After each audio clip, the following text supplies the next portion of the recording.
York City. Aha. It's Saturday night. Saturday on Friday, guys. Gotta love it.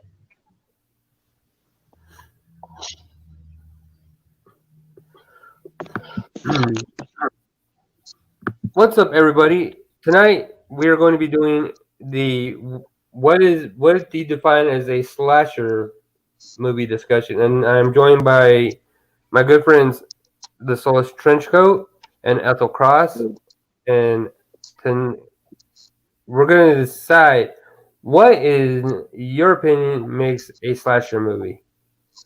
So I'm going to open it up, and I'm going to say, Trenchy, what in you know, what in your idea or your definition is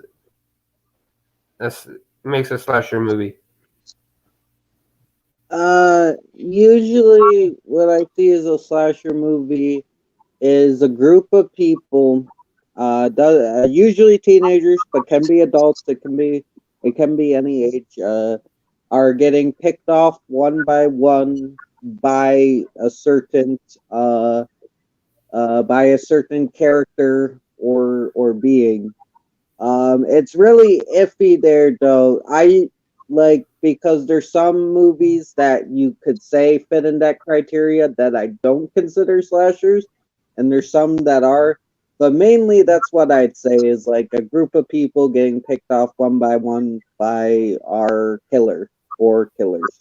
So a killer with a decent body count, is that what you define as a slasher? No, but I'm just saying, like, I think that all the kills shouldn't happen at once, that the kills should be spread out. And usually there is a final confrontation. Because there are a few slashers I like that have a pretty low body count, I will say. Okay. Ethel, what is your definition of a slasher movie? All right. Well, my definition is you either have to have a lone killer or, a small group of killers, and usually they're picking off people one by one, either out of a group or indiscriminately. But it's definitely like Trench says, it should be spread out throughout the movie. If it happens all at once, that would make them a mass murderer and not a serial killer, which I feel like a serial killer is more like a slasher, but not necessarily the same thing. So you got to have that, and you got to have that element of like, are they stalking people? Yeah, they're stalking people. So you get that sort of stalker's eye view of the victim, and then they're either taken out by trap or by force. They use a knife, they use an axe, what have you. But yeah, I would say that'd be a slasher. You got to have a good body count. You got to have some graphic kills. Oh, hey, there's Art. Hey, Oh, Art. sweet. Hey, Art. How's it going, buddy? Hey, To me, um, my definition of a slasher is one. It does have to have a decent body count. Yeah, there I'm not gonna discriminate that. Um, but where to me, my I want a believable killer. That's why I always say Norman Bates is my favorite killer in any movie, because you can believe in a character like Norman. You know, hey Rhapsody. Oh, hey, what's up? You know, it's what you know. But again, to me, my favorite killer has always been Freddy. You know, I don't believe in a nightmare demon per se. Um, Freddy to me is the quintessential slasher movie villain.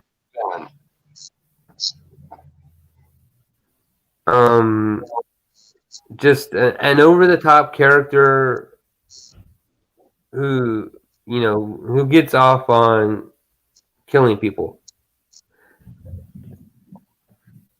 More and I'm sure everybody has their their favorites.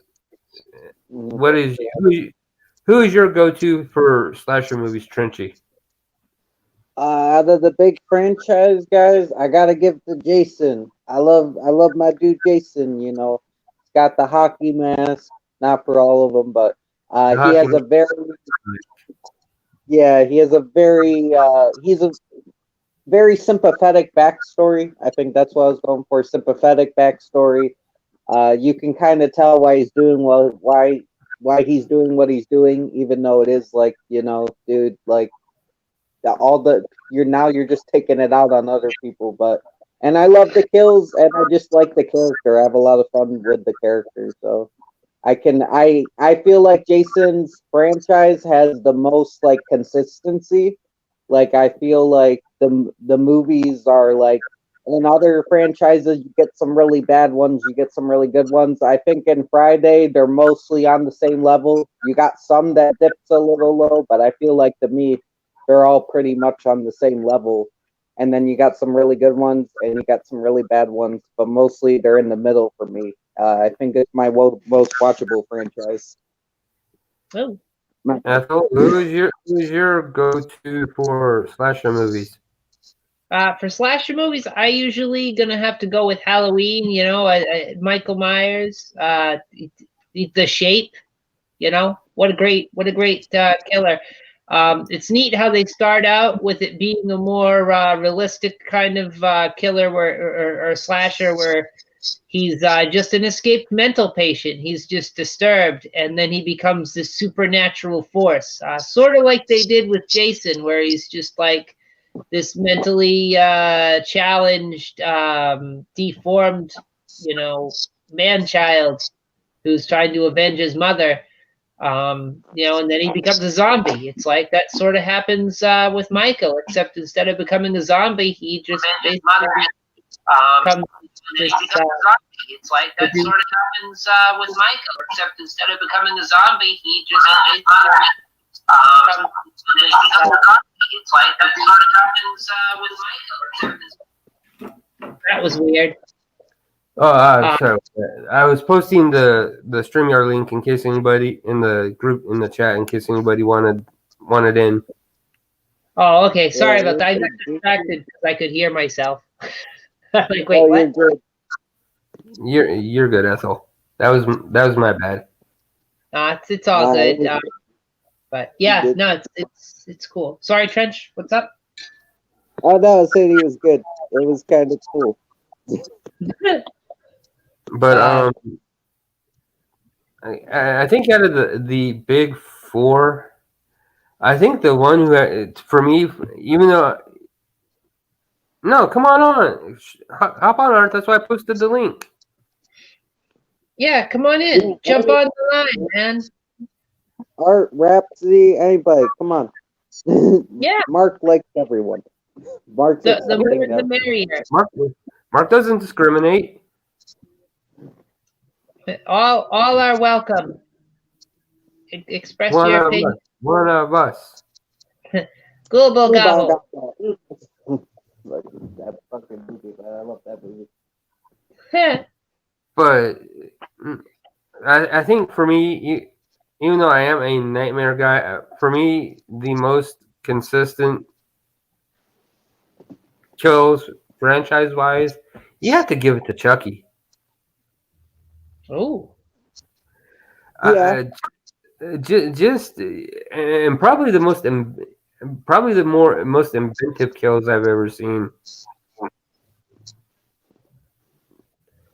Especially when you don't have to come up if you don't want to, man. It's just saying if you want to. Yeah, no, Rhapsody. I posted the link, so if you wanted to jump on, you could. Yeah, you don't have to. It's up to you, man. The choice is yours. Exactly. But it's all good either way. But yeah, no, Chucky is a good choice from the Child's Play franchise. That's would be in the supernatural slasher genre. Yeah. Again, we all have our, everybody has their varying points of view on what is and is not a slasher, and that's what this discussion is about. Is what do you consider a slasher movie? Yeah. To me, even though it has limited kills, I consider Psycho to be the template for slasher movies. See, I feel like Psycho is more of a suspense film. You know, it's more like the suspense horror. It's not really slasher because of how the kill goes. But like, I mean, I can see how you think that though. Like, it sort of. Well, here, but on that same discussion, I would say that while Psycho was the template for it, Black Christmas really took that template and expanded on what a slasher movie could be. Because there's no denying that, yeah, that as we stated, we want a decent body count in a movie, and Black Christmas delivered a massive, yeah, and it gave you a one of the more disturbing villains in cinema. oh, for sure. I mean, I think Black Christmas has a lot to do with being setting up the slasher, kind of tropes and everything. I mean, everybody says Halloween, but Black Christmas really came first and did that. The only thing they didn't that I think Halloween did add to is the final girl, because Black Christmas doesn't really have one. You don't have the fight with the killer. You got more of a sinister ending. But with Halloween, you have a face off with the killer with our final girl. That's kind of I think Halloween did add to that trope, but most of the tropes you gotta go and give salute to Black Christmas. Yeah, I'd say that's fairly accurate. Would you guys say that all slasher movies have to have a final girl? Would that be a fair statement that most slasher movies, to be considered quote unquote slasher movies, have to have a final girl in the movie? I don't think all of Final them girl, do, but final guy, because Friday the 13th Part 6, Tommy was the final girl. So, well, in a way, if you can think of another title for him, I'll gladly accept it. But oh no, he was the final girl, just like Jesse takes that role in Friday Part 2.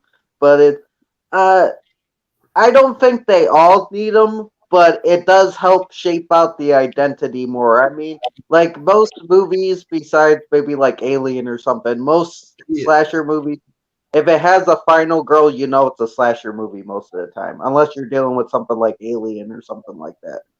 Yeah, which is basically a monster movie. I have to agree. Or a final summon. It doesn't have to be a girl. Yeah, exactly. Yeah, and you don't really have to have a final survivor. I guess you could say it if you want to be like gender neutral, but like you don't have. There are those few movies where nobody lives at the end. The killer gets away with it, but 9 times out of 10, you have at least one survivor. So just so they can tell the tale. Mm-hmm. Yeah. So it's like it helps really cement the category of, yes, this is a slasher if you've got a final girl or final boy, but you don't necessarily need to have that. But like, I feel like the body count is important. The vantage point of the killer stalking people is important. The gruesome kills are important. Like Friday the 13th sort of perfected the formula for slashers, I think. Like, I see. Now this is where I'm a little, old, because I don't need a whole lot of gruesome kills. Like, to me, as long as you have one or two decent kills and you have a villain that is you're building your story around, that is what I like in a quote unquote slasher movie. Leatherface, Art brought up Leatherface. Not my franchise, but you actually feel for Leatherface in the Texas Chainsaw franchise. Mm-hmm. Now, my question is, do you consider a Leatherface a quote unquote slasher villain or a misunderstood pawn? slasher henchman, I think, is a good term for him. Art says it could be a Final Cat in Trenchy's case.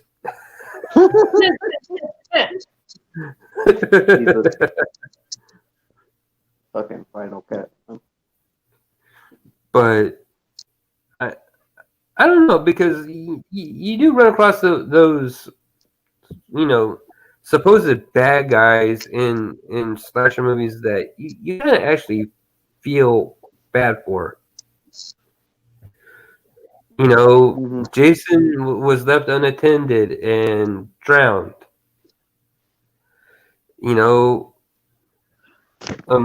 Leatherface has a learning disability, and so he doesn't really know right from wrong. Yeah. Yeah, besides the way he was brought up by his family, who are basically all slashers. I mean, it's like it's when it comes down to it, it's a family movie, guys. It's all about like getting togetherness. Like this is gonna be bastard.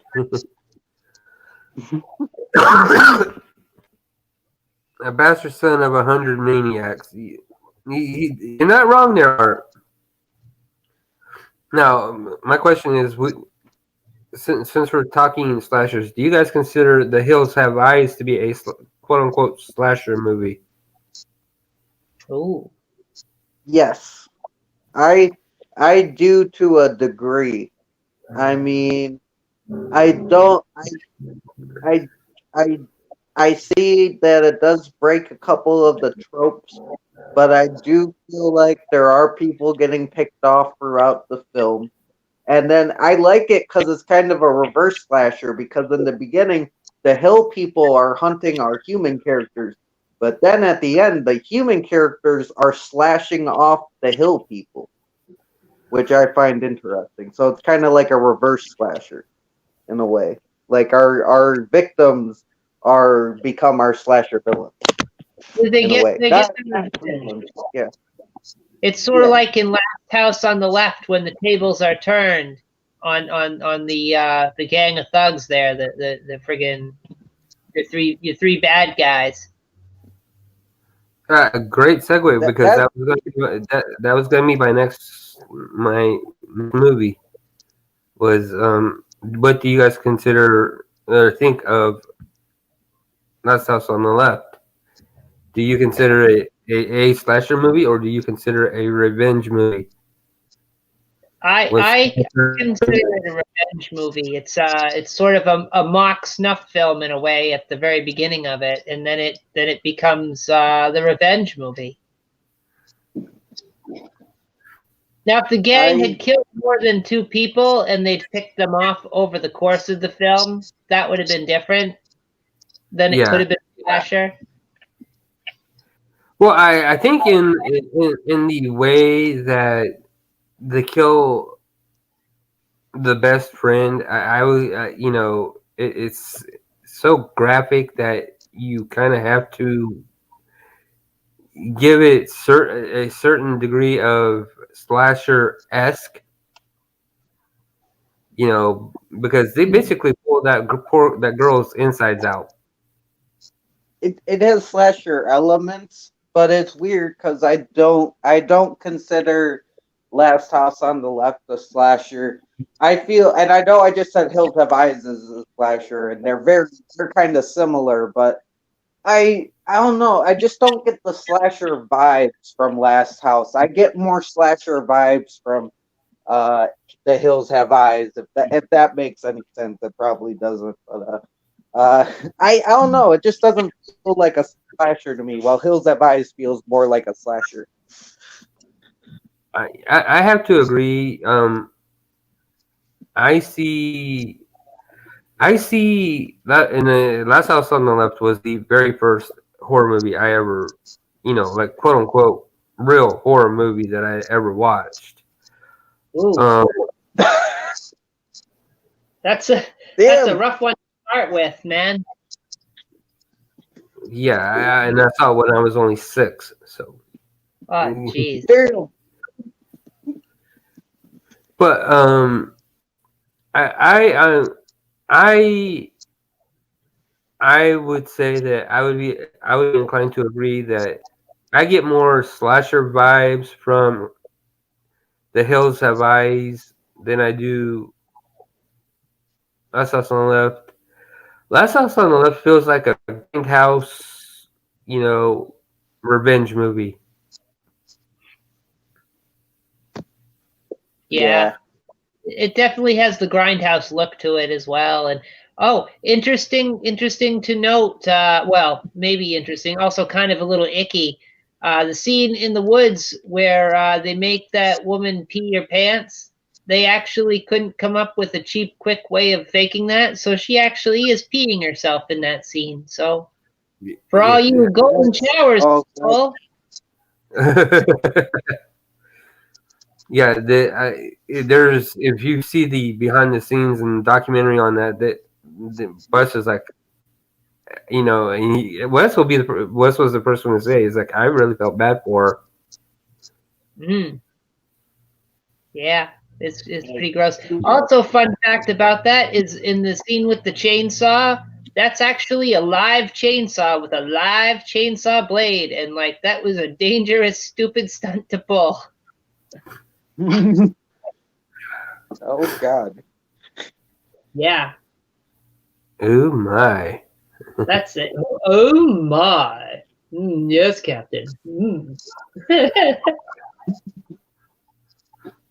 But Ah,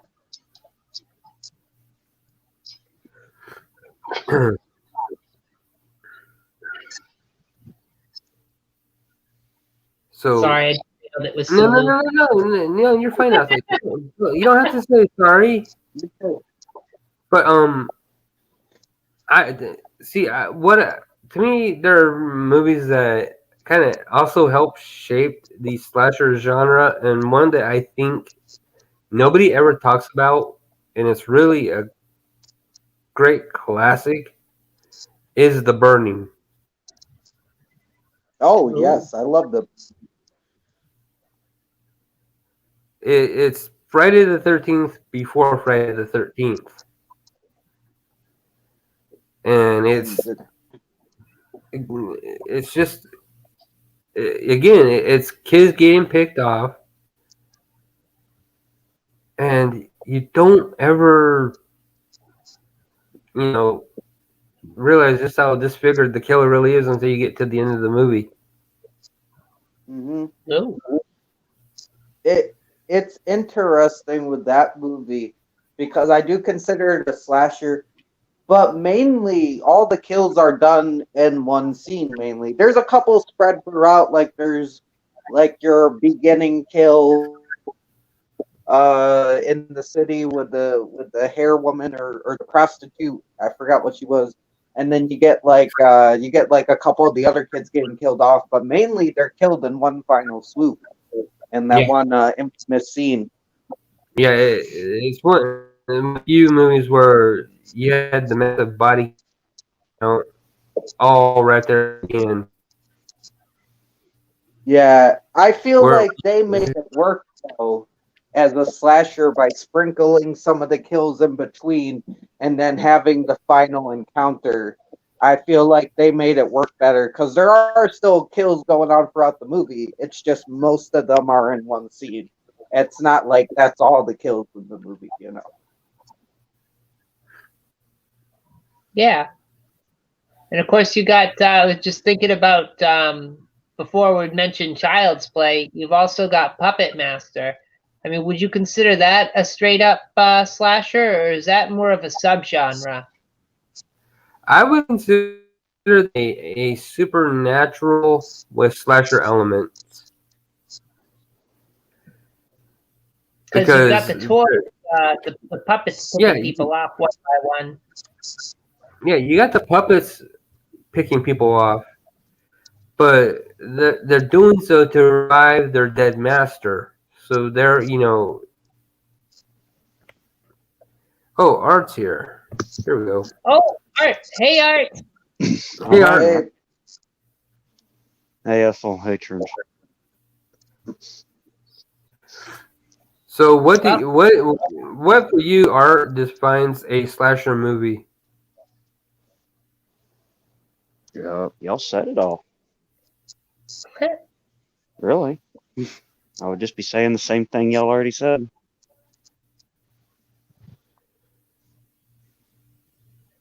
Yeah, so you'd agree it's like it's got a body count. You've got like either a small group or a lone slasher stalking multiple Yeah. people or a group of people. I'd say at least more than one person has to die at least. Yeah. The There gruesome doesn't have to be a final girl, but a final someone usually, Yeah. mhm. or final people even. A group of people. And-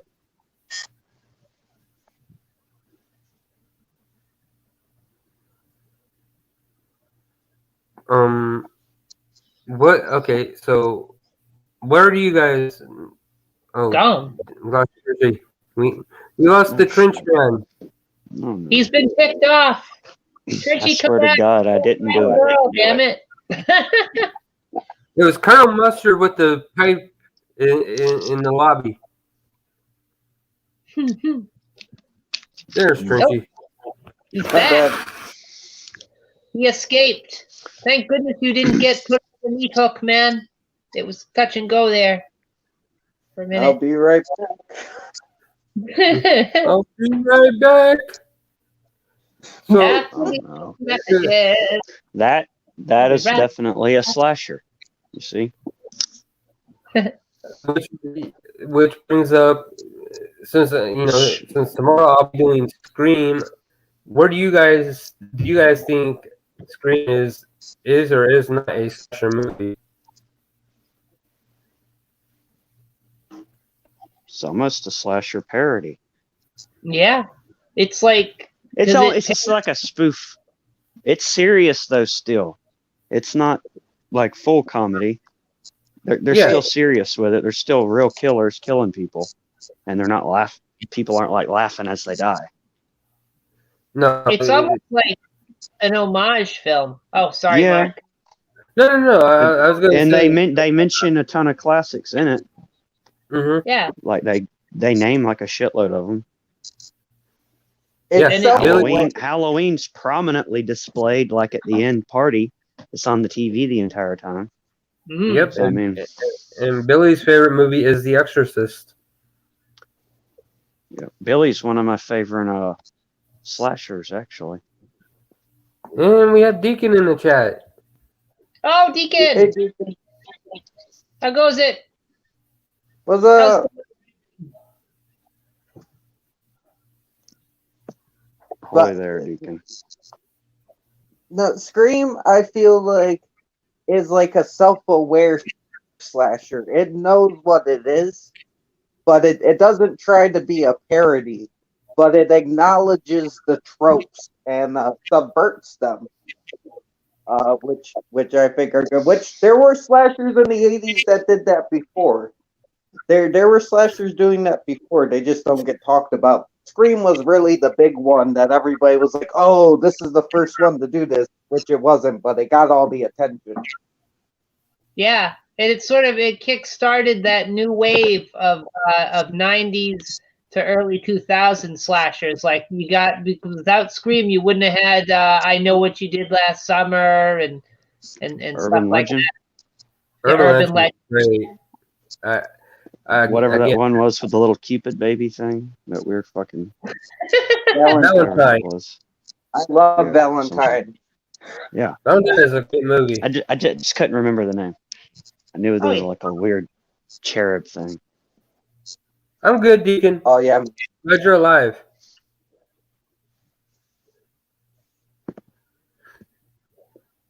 I'm good. good man. Again, if anybody wants to join the stream, the link is in the chat. Feel free to hop on. Yeah, Hey, grab yourself a hook and a raincoat, slicker, and jump on in, man.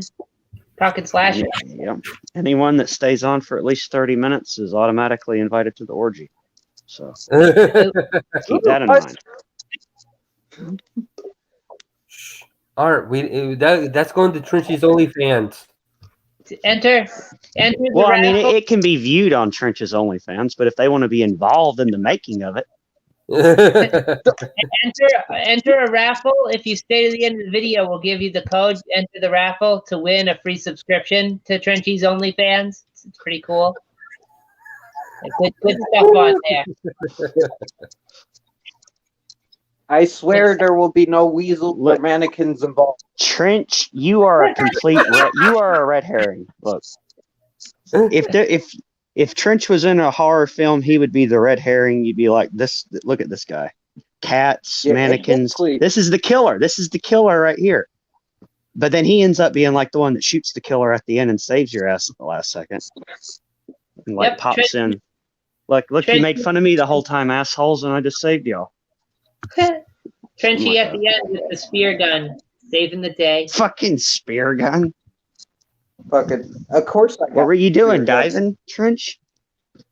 I don't know, but I feel like like a harpoon gun, just to randomly show up at the end with an harpoon gun, dressed up as a giraffe. That would be my character. Like, fucking, just random ass shit. Just jump out of the bushes with an harpoon gun, dressed up as a giraffe, like to take down the killer. I feel like that would be me.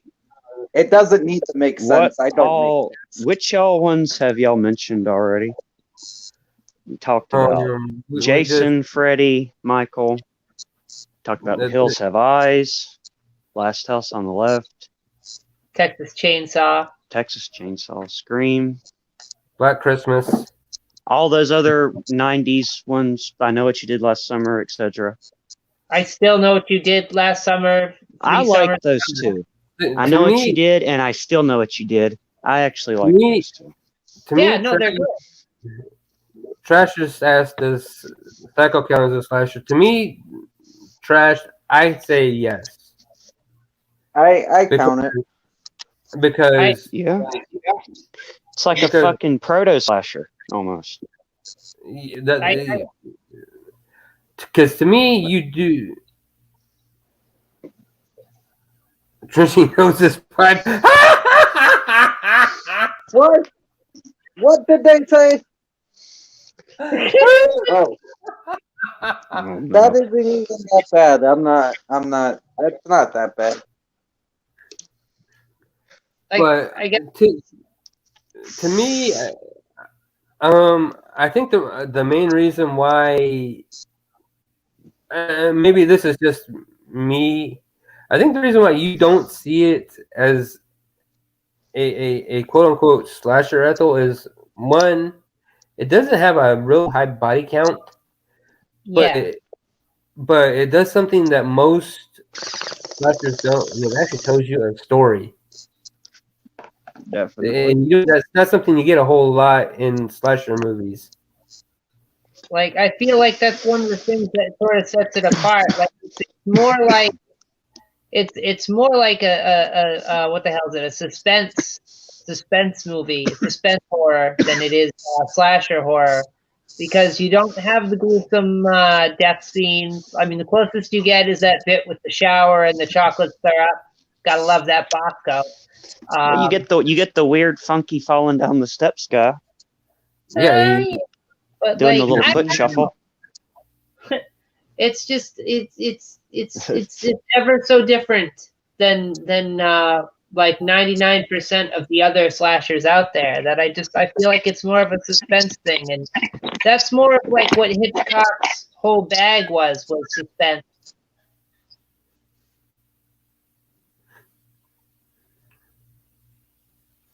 I'm not saying it doesn't have its role to play as far as like inspiration for the whole slasher genre, but it's just ever so different to me anyway. Okay, so let me ask you this: do you consider The Fog to be a slasher movie or a supernatural? The Fog is a supernatural movie. That's not a slasher. That's supernatural, because that's like an entity of ghosts. Well, I mean ghosts, but yeah, it's not like it's not like you're stalking the people and you're bumping them off. It's like it's coming for you and you're in the path of it. I mean, you know what I mean? Yeah. I totally get where you're coming from. I would say I would say that again, The Fog is a supernatural revenge movie. Yeah. Because the the pirates were killed unjustly.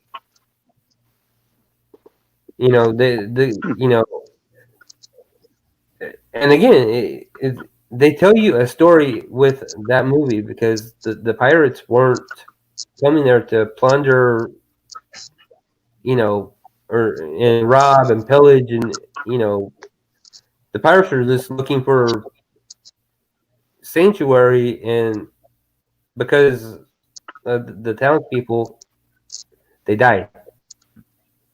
Yeah. And they just want that golden cross back, you know? Mm-hmm. Mhm. Just give them the cross already. What how many people got to die? Come on. Now, here and now we're going to go a little controversial. Oh. Where do you see Sleepaway Camp as? Do you see it as a quote unquote slasher movie, a quote unquote slasher movie with other elements? What do you define Sleepaway Camp as? Undead lepers. I don't know. I've never seen it. You've never seen Sleepaway Camp, Art? No. Wow. No. We got to watch that movie. You do like a sleepaway camp watch along kind of thing. Can't use it. Can't make it a theater episode, but you could always do a watch along for funsies. It's always fun just watching movies, hanging out. Yeah. No, we don't even have Is to it Friday? film on- It's Friday, right? Yeah, it's Friday. Yeah. Yeah, that's what I thought. Gotta get I down lose on track of the Friday. fucking days. All right. But You gonna sit in the front seat or the back seat? Which seat will you choose? oh god. It's like, I don't know. you're sitting in the back seat, girl, because like the front seat is full. Like, what? Come on, Rebecca. She's a good singer now, I- though. She makes good shit. I have to agree with Trash. To me, Sleepaway Camp is a slasher movie that goes against the quote unquote main trope of what what your killer is supposed to look like. It kind of went with the Psycho I'm approach. gonna have my cereal. Sleepaway Camp, in a way, kind of went with the Psycho approach, and instead of having a big fight at the end, it's more of a twist. It's a twist ending reveal, and they got similar reveals as well, in a way. Yeah. This is where I'd be making fun of M. Night Shyamalan and going twist, but my camera is frozen, so use your imagination. It's a twist. Come on, baby, let's do the twist. Not a lot of people know that about M. Night. Big Detective fan. Is the Thing a slasher? I It's a would thing, say- and it's killing people like one by one, and there is Yeah, a final people at the end. I would say no. I would say the Thing and Invasion of the Body Snatchers would be more of a hostile takeover movie.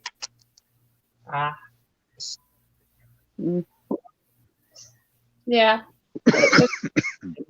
I call it a creature feature because, like, the Thing Yeah. is the monster. It's like it's the creature, as different as it is, where it can look like people, but So for it to be, we're talking about slashers. For it to be a slasher, it has to be a person killing. Well, that could mark the line.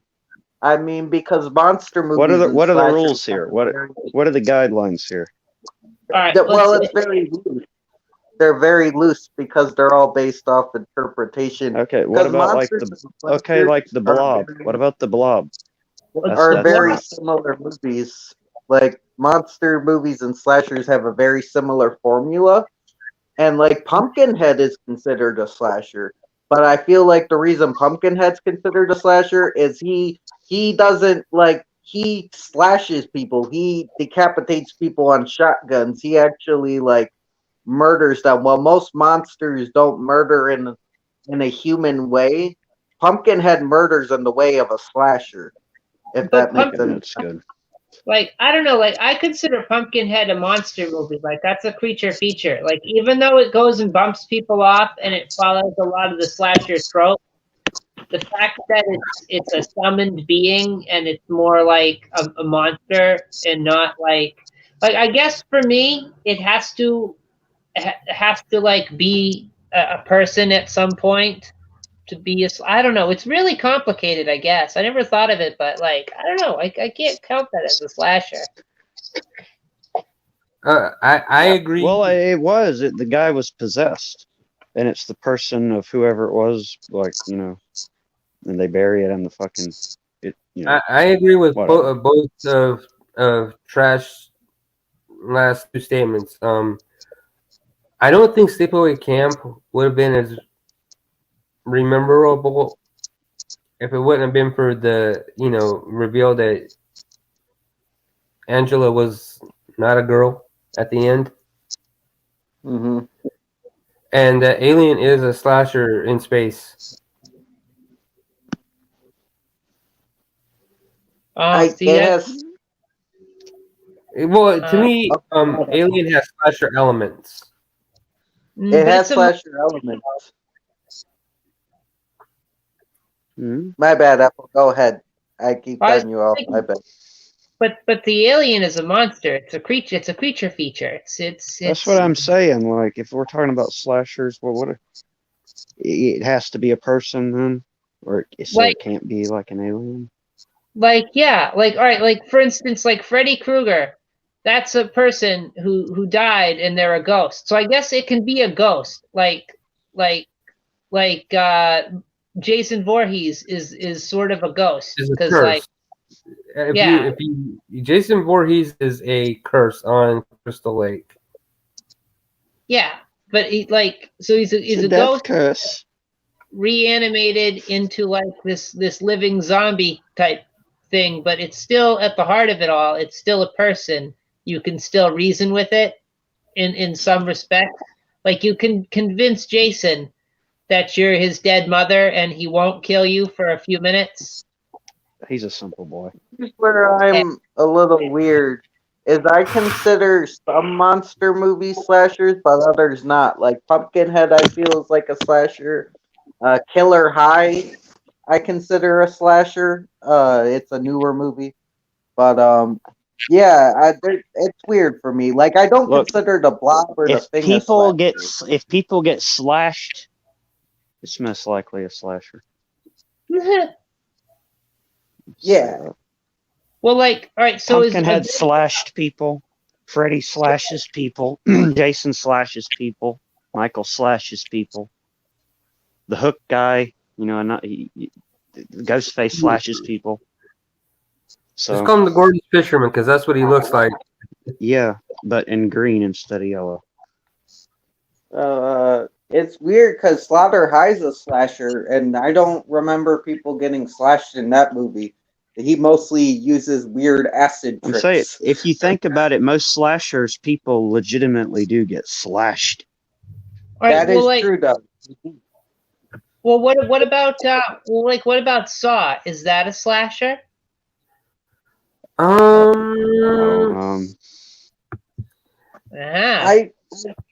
feel Which more one? the Collector more of a slasher because he's actually there participating.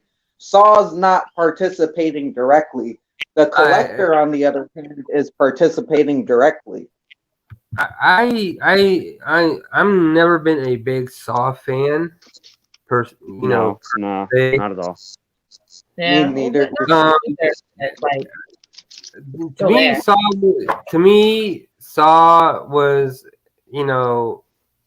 more about teaching the victims in that movie a lesson, whereas the Collector is just pure fucking unadulterated evil and is actually just out killing people for shits and giggles. Yeah, like even Collector 1, I don't really consider a slasher, but Collector 2, he's picking people off with traps. He's attacking them. He's releasing dogs on them.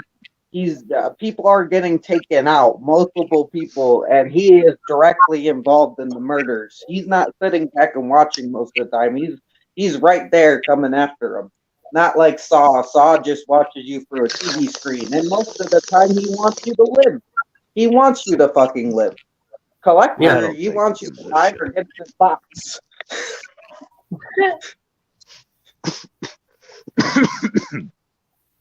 Like, all right, well, here's another curveball. Like, all right, Silence of the Lambs. Like, not necessarily that movie particularly, but the franchise. Like, are they slashers? No.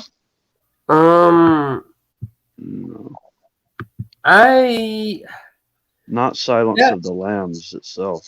I would say that Buffalo Bill would be a slasher villain, but I would not say that Silence of the Lambs is a slasher movie.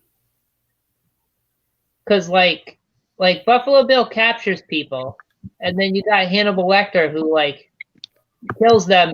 You never see any of this though. None of this is ever shown. It's just this is just said by people talking in conversations. That's true. But like you never see Buffalo Bill kill or skin anybody in that whole fucking movie. And you don't really see Hannibal do shit except when he escapes and he just beats the one dude up with a fucking nightclub. You don't see him rip the dude's face off or anything. Everything in that movie is just said and mentioned. Well, you see Hannibal rip that guy's face off. You bites his cheek, but Ethel, what were you gonna say? Well, like I think you have to rebuttal. the franchise as a whole, though, like, because you've got Red Dragon, and then you've got that series. Well, So, I don't like the rest of those, but yeah. I well, never cared for I guess. Hannibal series. I didn't like it. I don't know Hannibal. I don't know Hannibal Rising. Red Dragon was, yeah, whatever it was. I like Manhunter, the oh, original Red Dragon from the 80s. I like that one. That one's great. Yeah, that was Fucking again. Tom Noonan. Yeah, that's a great fucking movie. I like But- Red Dragon better than Silence of the Lambs. Of course, I haven't seen Manhunter, so what do I know? But mm, I'm not a big fan of Silence of the Lambs. Like, I like elements of it, but I yeah. don't know. I gotta rewatch it. I was thinking about it because it's like it's got the same sort of idea, but like again, it doesn't have the gory kills that you would expect from a slasher movie. Even though we determined that that's not necessarily a prerequisite. Like Halloween didn't have much in the way of the gore, you know. Like you see somebody. Yeah, to me, and that's kind of where this discussion came about. I don't see how you can sit there and say that Halloween is the quote unquote premier slasher when it's so bland and they don't really start ramping up the body count until part 2. But like you're seeing him go around bumping off the babysitters, you know. So it's like it becomes a slasher. You know, because it starts where he just stabs his sister, you know, and then he breaks out. You know, and It's another one of those like proto slashers. It's like they're in the beginning of it. It's sort of like it like set the die for the most part. I know, like you said, Psycho did, which you know it inspired the idea, I think. But like I feel like Halloween sort of set it up. Like, okay, you've got a killer, he goes around. He's got his reasons, whatever they are. The audience doesn't necessarily have to know or care. And he backs up a body count. And then, you know, at the end, there's a big... And there was slashing. He did stab the one dude at one point, so there is a slash. So that is a slash in the movie. Pinned him right to the wall with a knife. Yeah. Well, there's the slash. They showed murders in Halloween. The thing is, they just don't show them violently. Like he's strangling her in the back with the knife and shit. He's rubbing it against her throat, but they just don't show the blood. They show the murders. They just don't show the violence of it. Yeah, it doesn't have a horror factor, but you still see the death. Oh, yeah. For sure. Yeah. I will check that after the stream, Martin. Oh. And well, I'm just reading what Martin left in the chat. So, to me, I guess I'm kind of strange in the fact that and this is just me. I don't like my killers to be mute. I hate that. You know, I don't like it. And the one time you actually hear Michael do speak, Rob Zombie gives him the worst line in the history of fucking man. Well, like I don't even think about that film as being part of the continuity. That wasn't even in my mind, and then you just brought it back. Yeah, like now it's there again. Like I don't know, like maybe reboots shouldn't hold as much weight in the conversation, but like I see where you're coming from, Mark. Like I understand that 100%. I mean, again, maybe this is just me, but you know, I don't want my killer to just be there and be, you know, like Freddy Krueger and Chucky. Those are great characters to me because they're engaging. So Chucky's a slasher? Yeah. Okay. I would say yes because he kills people. And he was a human at one point. Yeah, he was Yeah. human. Charles Lee Ray. What about the fucking leprechaun? It's the exact same thing as a slasher. I'm gonna say yes, just because at least the first. Just because the leprechaun has come up with some of the most ways to kill people, and I've got a fucking chuckle out of every one of them. I'm gonna say to the leprechaun being a slasher franchise, I just prefer Leprechaun 1 over the rest of them. Yeah. Mm. What about Hellraiser? We haven't talked about Hellraiser. We actually were discussing that in the back. I don't see Hellraiser as a quote unquote slasher. I consider it more of a supernatural revenge movie. Well, like you do have Julia bumping people off in the first two, and like there is a body count and there is gruesome death. So like I don't know, like there was definite slashing going on. There's pokey, sharp items. Slashing, and Julia is to me one of the few great female villains in horror cinema. Also hot. With or without skin, Art. I'll take man with skin, just like my fried chicken. But I think just from my because Julia wasn't when you see the cover of Hellraiser, you're not showing Julia as the villain. Pinhead is supposed to be the quote unquote villain of that franchise. But yet in the first two installments, Pinhead is more or less a guide of hell. That's about the only way I can describe it. Is he Pinhead cares not whose soul he takes. He's there more as a balance.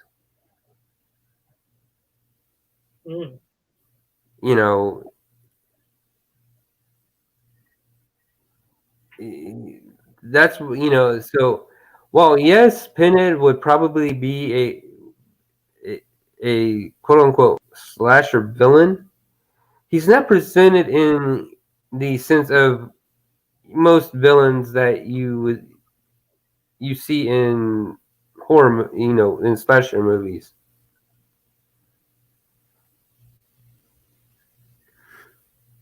Like he does do some killing in the other films, like the later films, but it's not really so much that as it's like a drag you to hell kind of deal. Yeah, exactly. Like that's kind of the cool thing about that series is it's like a big misdirection because you see the poster, you see the DVD in the store or the VHS, whatever it is you saw, and you think, okay, Hellraiser. They bring it on themselves. I mean, yeah, the box. You opened it, we can. Yeah, exactly. That's a great quote, Art. The box. It's just that simple. The box. You opened it. We can't. Yeah. That's it. If you didn't want them to show up, don't solve it. Like that's fuck with the box.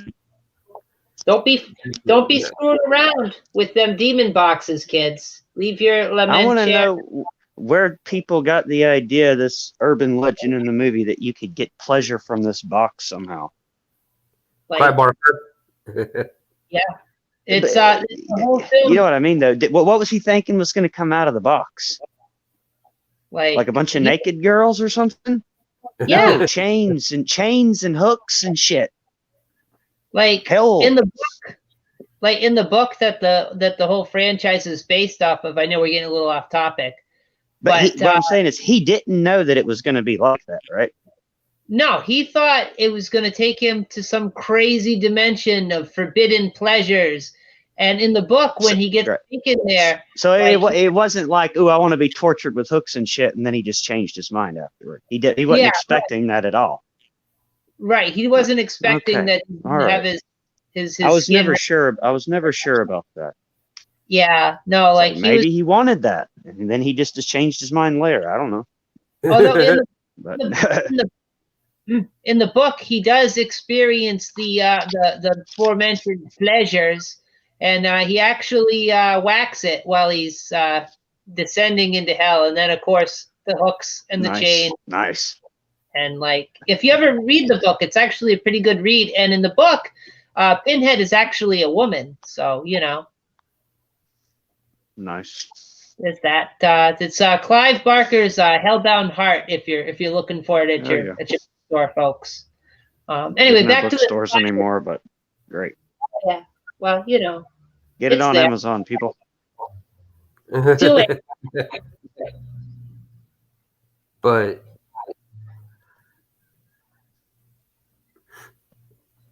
yeah. I don't again. I don't see Hellraiser as a quote unquote slasher movie. That's it. Or see, and this is where I'm strange because Slumber Party Massacre is a slasher movie. There's just no. Yeah. There's just no getting around that one. But Hellraiser is, I think they mismarketed it like they did with Halloween Season of the Witch. Because, again, Pinhead isn't your villain. No, he wasn't even called Pinhead in the first one. He didn't have him. He was just like lead demon or whatever. Wasn't that what it was called in the credits? You lead Cenobite? Lead Cenobite, yeah, whatever. Like, yeah, he wasn't. Didn't call him Pinhead. He's just the one that talked. Yeah. Yeah. I don't necessarily think he was more powerful than the other ones in the movie. He got killed first. I mean, it was which one was the last one that she killed with the box? Didn't kill, but sent back. It was Um, that one. The last one sent back. It was. Yeah. Yeah. The thing is, he was in charge, but I feel like they were all like reverently on the same power level. Yeah, Pinhead was the main one in charge, but even some of the other Cenobites, like the female Cenobite, was right next to him, and she was like second in command, and she even questioned him a little bit. Like she had just as much like presence as him. I felt. Yeah. I'd agree with that. I think it got even more convoluted when you got to Bloodline, and they introduced the princess. So this is one of the messiest series that have ever existed. Yeah, it has more continuity problems than Friday the 13th does. But I love the first couple, first three, probably. Yeah. Yeah, no, I agree. I love the first two. Which is more convoluted, Hellraiser or Texas Chainsaw Massacre? Texas Chainsaw. Yeah, fucking chainsaws all over the place, man. Texas Chainsaw, definitely. I still love it. That would take the cake out. We would be here all night talking if we tried to get the continuity down of Texas Chainsaw Massacre. Right, well, hold on. Each one's a different. They just change it each time. Yeah. Well, it's not literally supposed to be like this is the same person as the one in the movie before this, unless you're just talking about the first two. Yeah, no. In every Texas Chainsaw, it's a different it's a different member of the family. Yeah. The only person that's the same really is Leatherface. But you Yeah. don't see his face, so it doesn't matter. It's someone different anyways, but it's supposed to be the same person. And to me, Arlie Ermy was scarier in those two remakes than Leatherface was. Oh, I agree. Love Ermy. That guy fucking sold the hell out of those two movies. For me, anyway.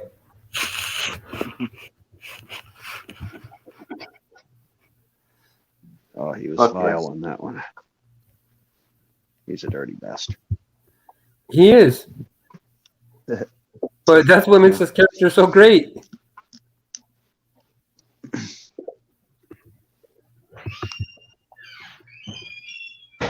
Hell yeah.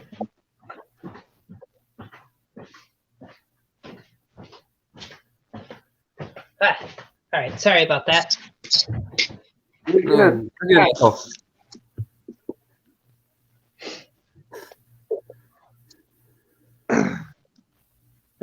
What I missed?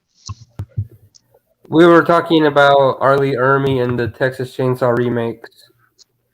Oh, that's one of the rare good reboots or remakes, reimaginings, as they used to say.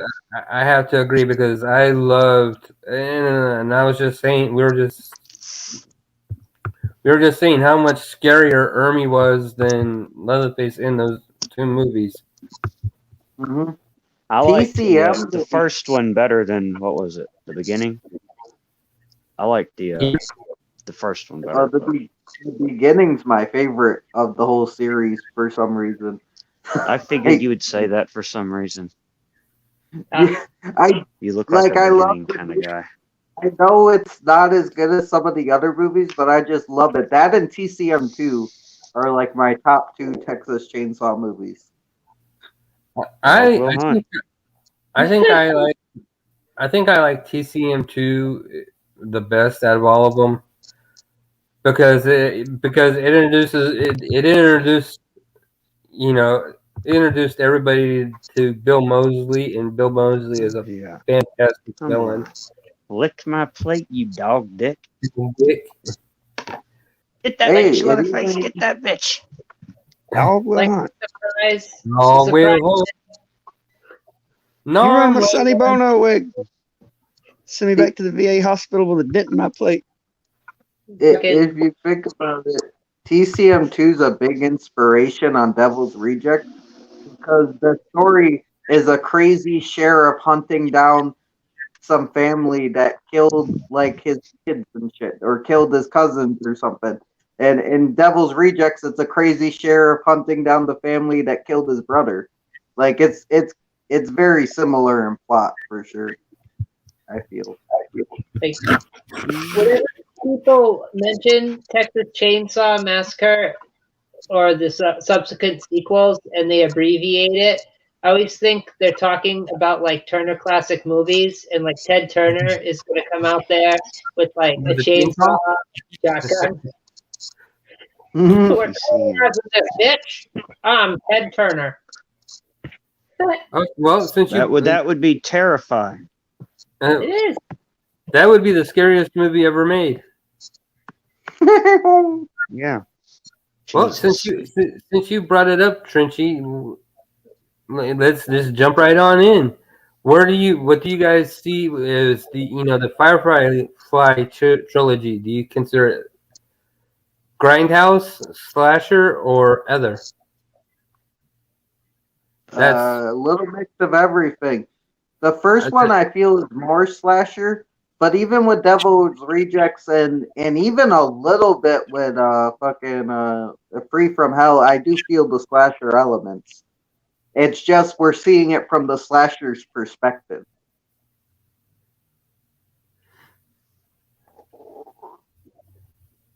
Mm.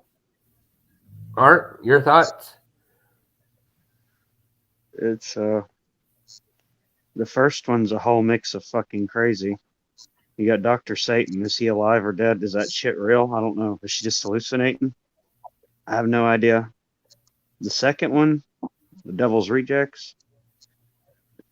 Hmm. I don't even remember the question now. You said what? Is it a slasher? Do you consider it a slasher? Uh, The whole trilogy. people get killed. I don't know. That's a fuck. It is. Those are crazy movies. Yeah. That's hard for me to say. Like Trench said, a mix of everything. That kind of thing going on. Like a Because if genre. you have like Dr. Satan, and that's clearly not realistic shit right there. Mm. Right. But then Devil's Rejects is a more realistic movie where it's just the human people killing and doing stuff. That's a mix.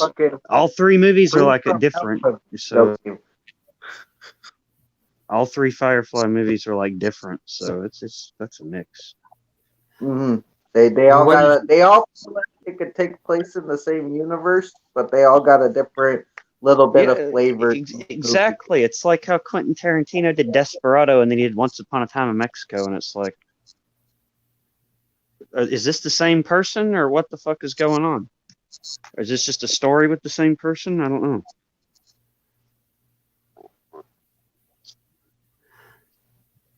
What are your thoughts on the whole Firefly trilogy, Ethel? Definitely a stew of genres, you know? Like, and I think that's intentional. Like, I think that was the idea, is like each movie is going to be sort of its own different take on a genre versus we're making this slasher trilogy.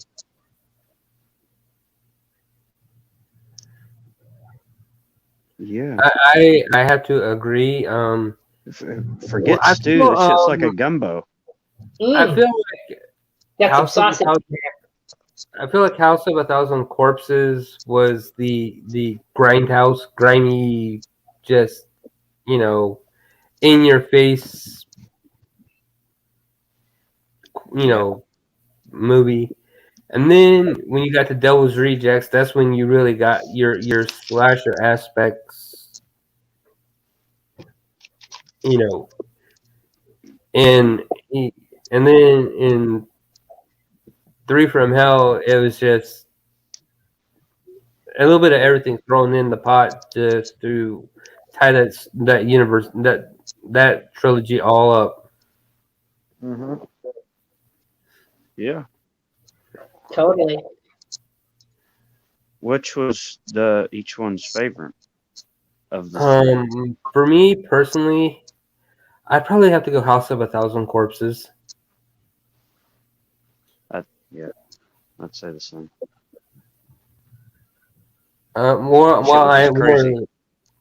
Whereas I do like Devil's Rejects. I just think that the way they set up that group of kids in House of a Thousand Corpses was fucking fantastic. Mm-hmm. Oh yeah.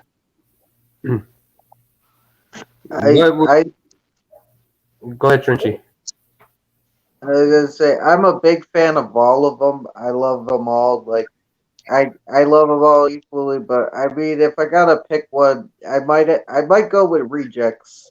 I love Rejects. I even lean towards Free from Hell sometimes. I really like Free from Hell, but I guess Rejects for me because it was the first one I saw, and it has good jokes, and the characters are very memorable, and it has a lot of memorable scenes. Not saying that House doesn't. I love House, but it's like I guess I'll go with Rejects if I have to pick one.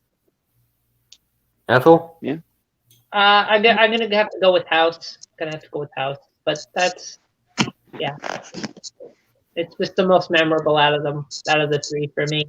I go with House. And it's the one with the least Captain Spaulding.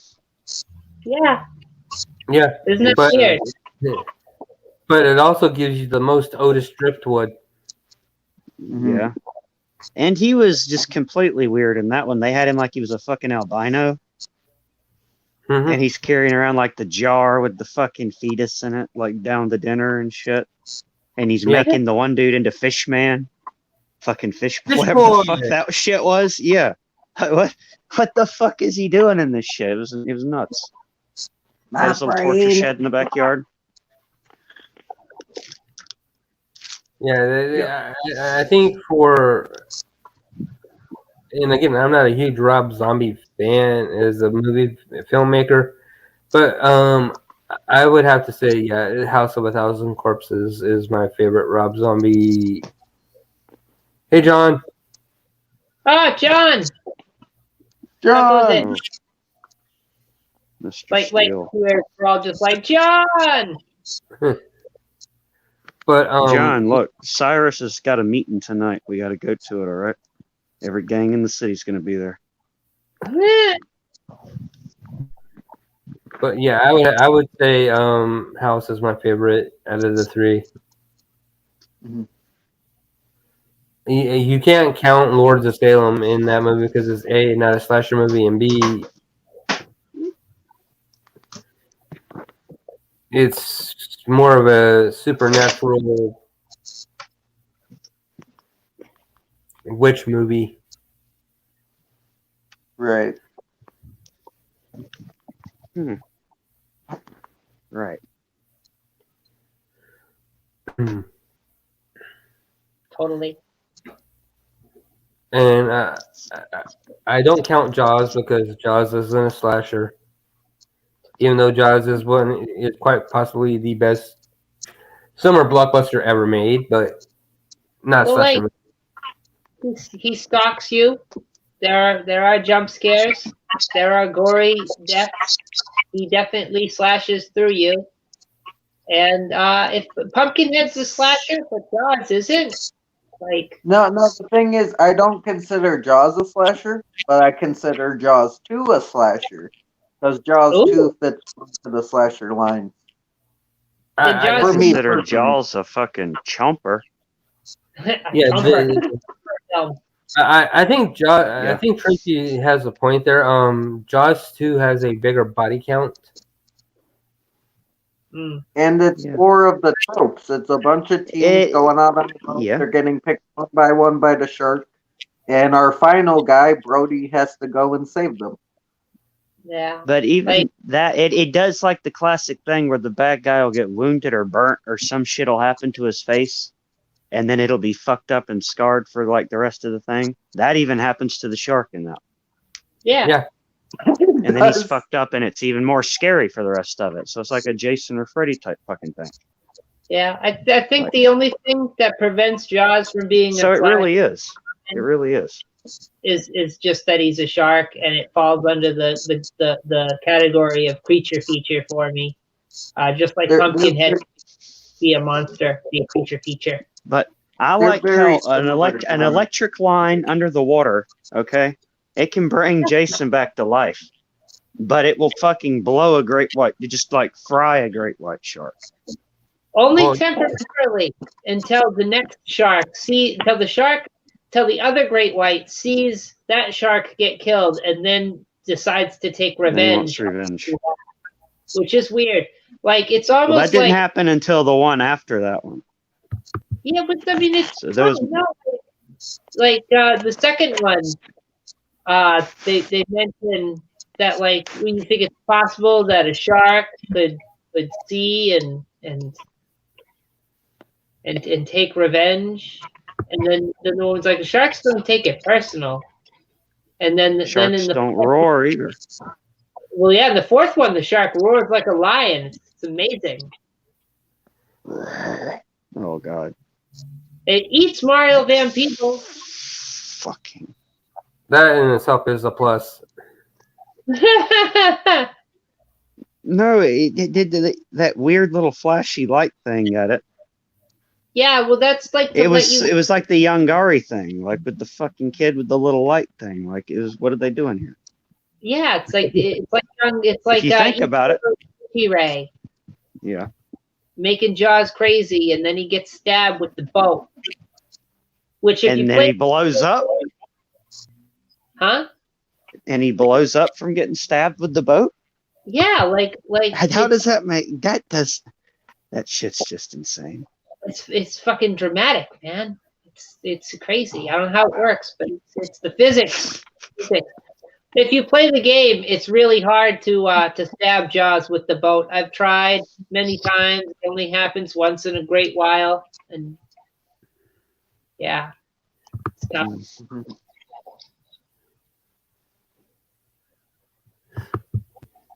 It's rough, just like your mother. Oh yeah, you would have. Hey. Like I said, even though I am, Fonzie would have jumped over to Jaws. He's got a point. Yeah. Even though I am a huge Jaws fan, oh shit, we lost Art. Gone. I could never consider it a true quote unquote slasher movie. Like you said, Ethel. If Jaws is a slasher, then so is Lake Placid. Yeah. Yeah, and the graboids from Tremors, they would be Tremors. slashers. Yeah, see, I think for it to be quote unquote a slasher movie, you have to actually be able to walk. Most slashers are, can walk on their, have their own mode of transportation and go, from point A to point B, usually by walking. That's unless you're Freddy Krueger or Chucky, and he steals, they steal a car. Yeah. Or a camper. Yeah.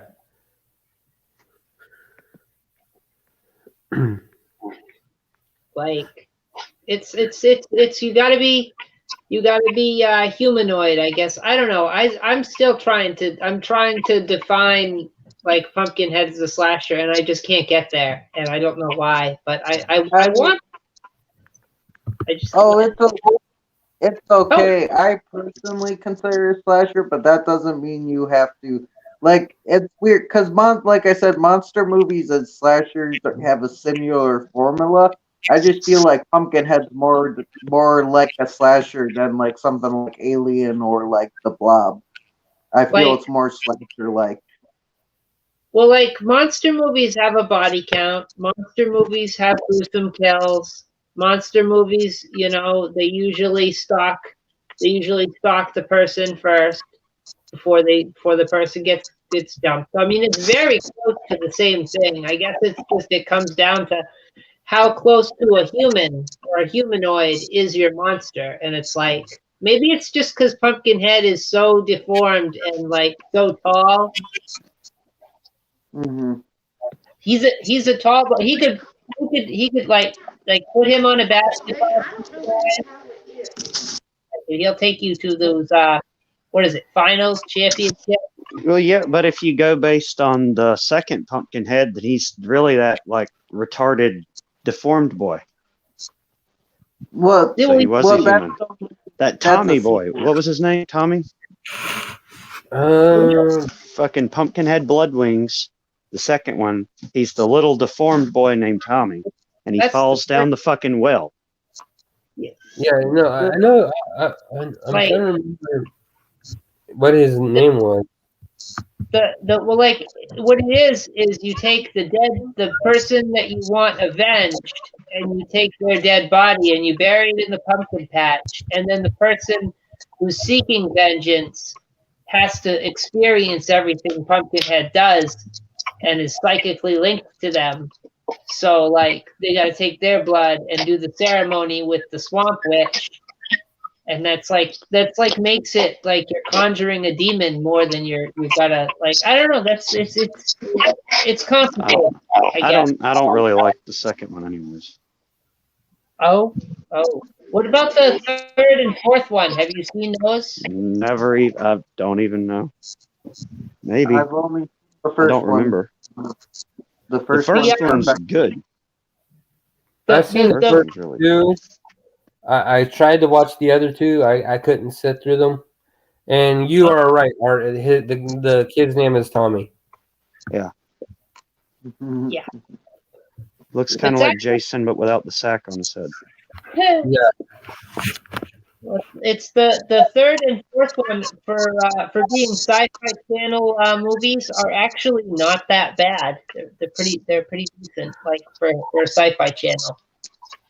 I like some of the Sci-Fi Channel movies, the older ones. Like it adds to the mythos of the whole thing. You know, it keeps it going. That's one of those characters I hope they don't reboot because they won't do it proper. It'll be a big CGI thing. Yeah, Oh yeah.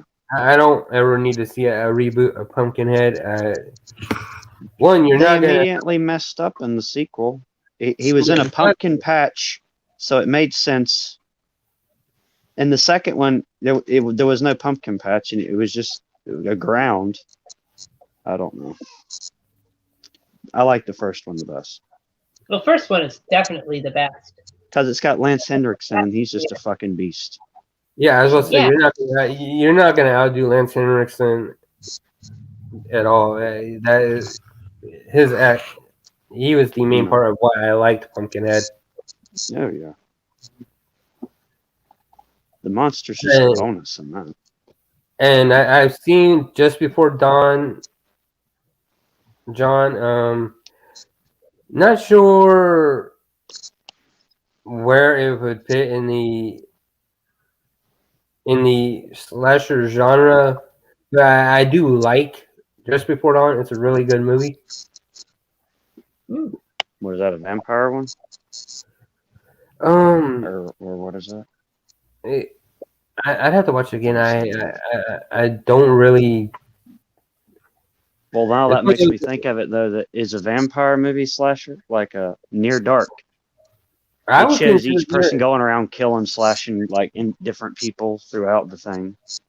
You know, just in the bar scene alone in Near Dark, that's a slasher. That I would say yes.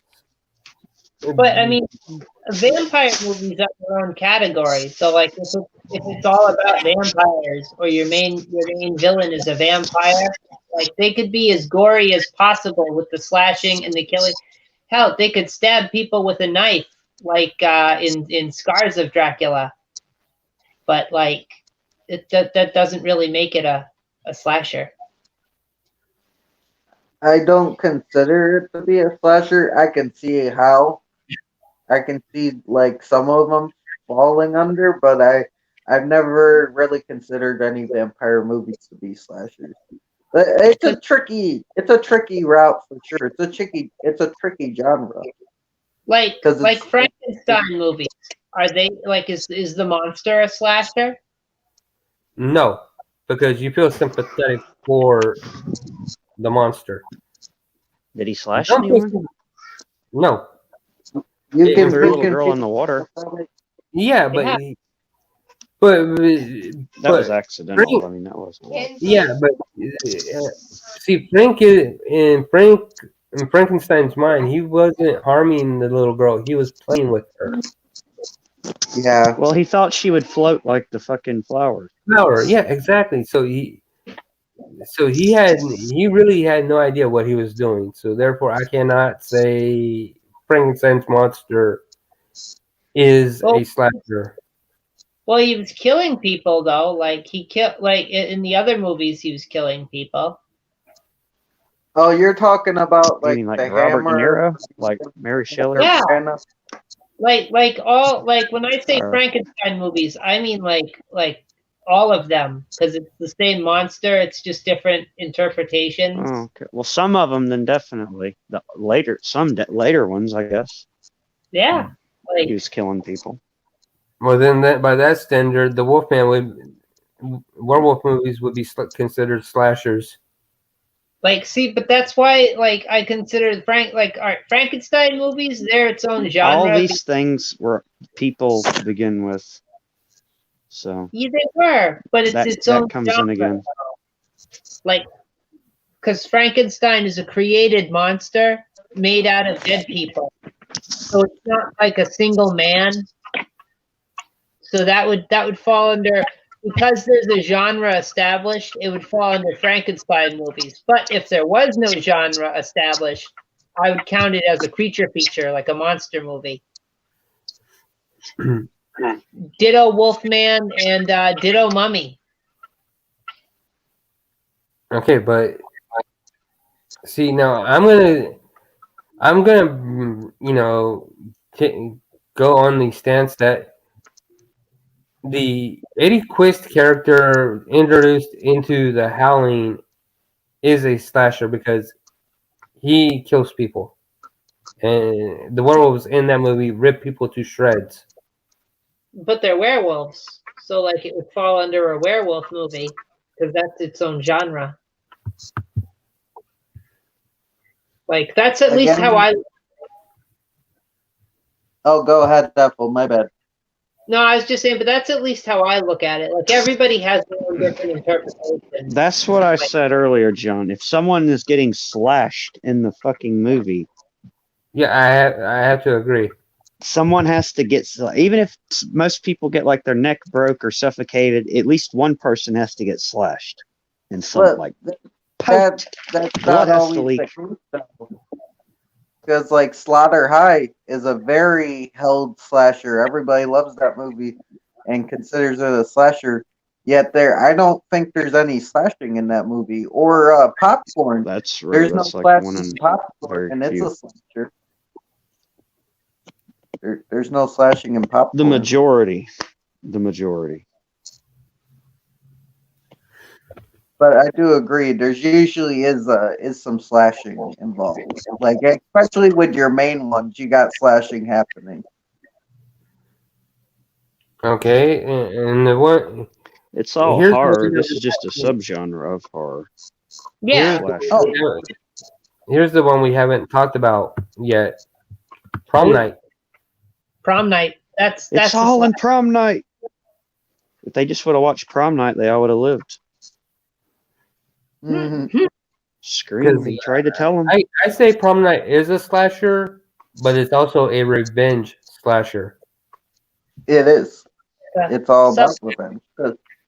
That slasher has a sympathetic villain in the brother because he just wants to get revenge on the people that killed his sister and lied about it. Like, and the thing is, our final girl is never in any real danger, which is a very interesting take on it. It's a double subgenre. It really is. I still gotta see it. Oh, it's good. It's really good. It's made for TV actually. It was an actual TV movie.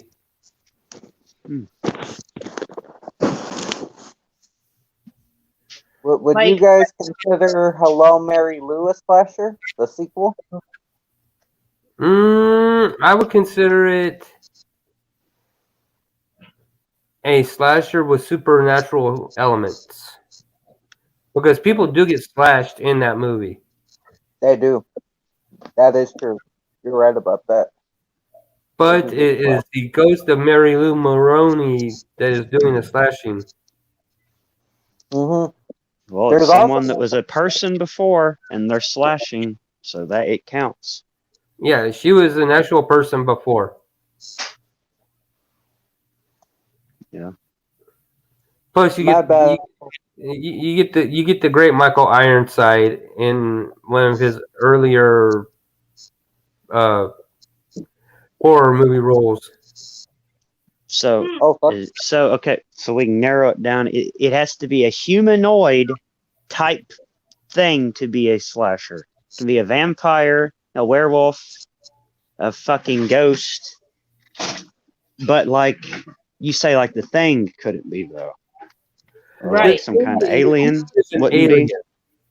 Yeah, okay. The thing is an alien that assimilates people. It's a monster. It's a creature feature. Or anything like that, like the blob or any kind of like creature Yeah. thing.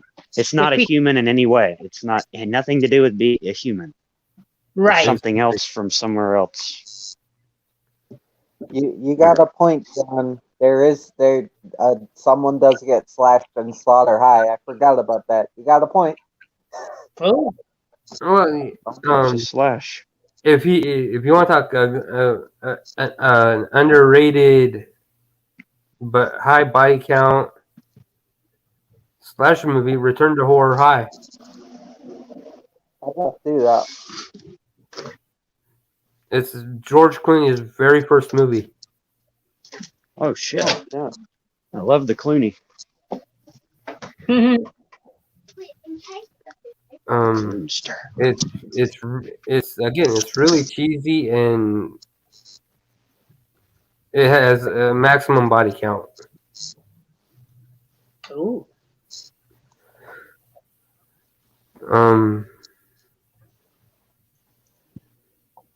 I think where for me, you know, for me to consider a quote unquote slasher, like Art said, it has to have been human or humanoid at some point in its lifetime. Exactly. Yeah.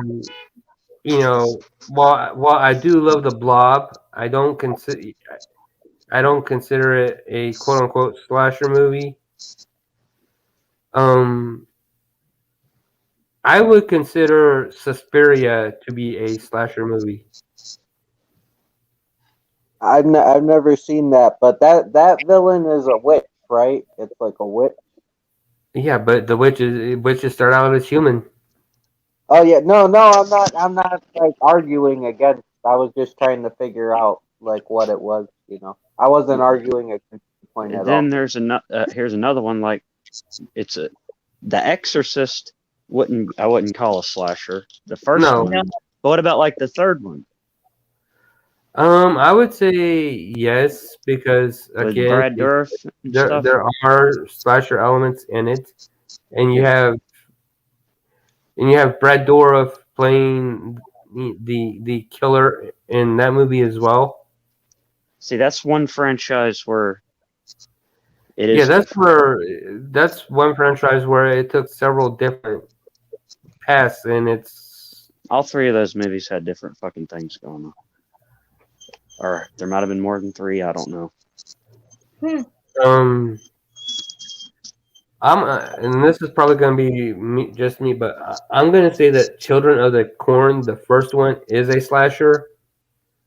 Fuck because those fucking kids are vicious. I'm sorry, they are murdering little bastards.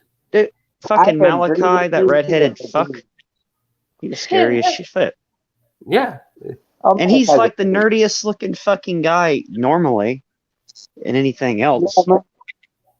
They fixed that in the sequel. They got someone more intimidating to play Malachi in the sequel. But still, though, he was like in his fucking Amish get up going around slicing fucking. It got scary there. I mean, not scary, but you know what I mean. Oh no, I get what you're saying. I agree with I Mark. thought Isaac was the creepy one in that movie. Fucking Isaac, Oh, man. yeah, of course he was. I think it's fucking demented. He just wasn't the one doing the slashing. Yeah, I don't know. I laughed when he's fucking. They tie him up to the fucking thing.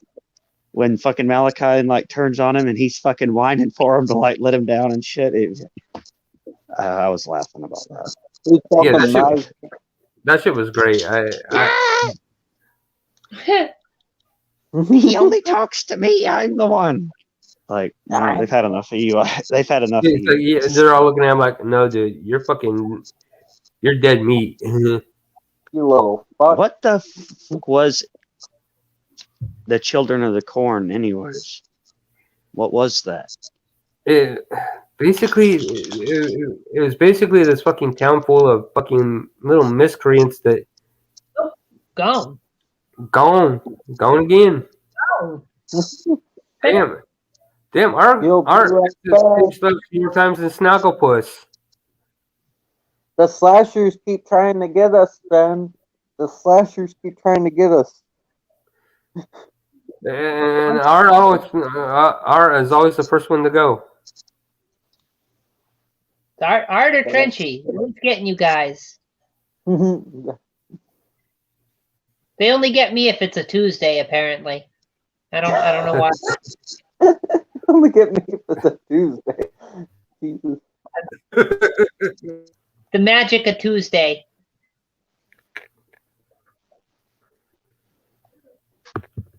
Oh, And we have Art back. Tuesday. Art, did you too? Right back. Sorry about that. That's You're all good. good. And we have Martin. Martin. Oh, sorry. I was on Night Watch's stream and I came as quick as I could. Oh, he no just worries. did it. Yeah, just finished there. We go crack. We're talking about underwater. I thought he was at 9:30 tonight. Damn. I think it was 9:30 his time. Yeah. Wait, no, he's on. I thought he was on my time zone. I'm so confused. I don't understand American time. Time zones, guys. Too many time zones. We gotta fix that. Fix it. Fucking sundials. Have a sundial. We all need to go to Zulu time.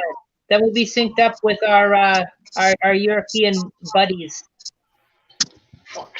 I think we're getting rid of daylight savings time. Did you guys get rid of daylight savings time actually? No, we still have it. We're on it now. We don't observe daylight savings time.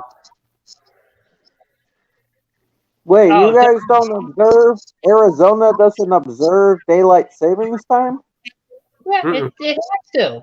It has to. You guys are on Pacific time. They change for daylight savings time. Not here, they don't.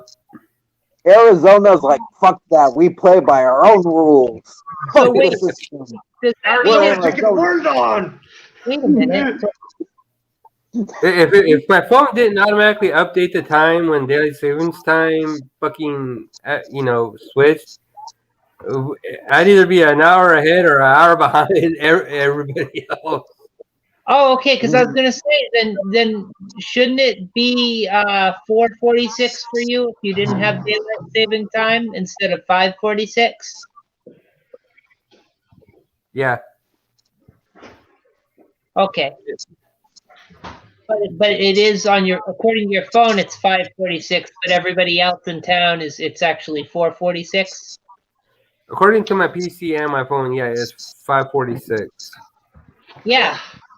That's so your phone is on daylight savings time, but the rest of Arizona is like, no, fuck that shit. The rest of Arizona is like, yeah. I gotcha. So it's like, do I have to change my time zone chart yet again? God damn. So, Martin, what do you consider? What are your requisites for it to be a slasher movie?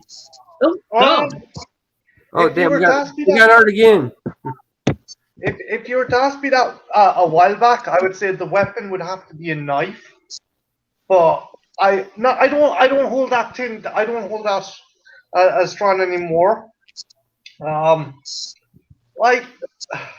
See, a lot of people have called fucking Predator a slasher, a slasher set in the jungle with instead of sexy girls, you got these sweaty commandos, and instead of a slasher, you got an alien. But the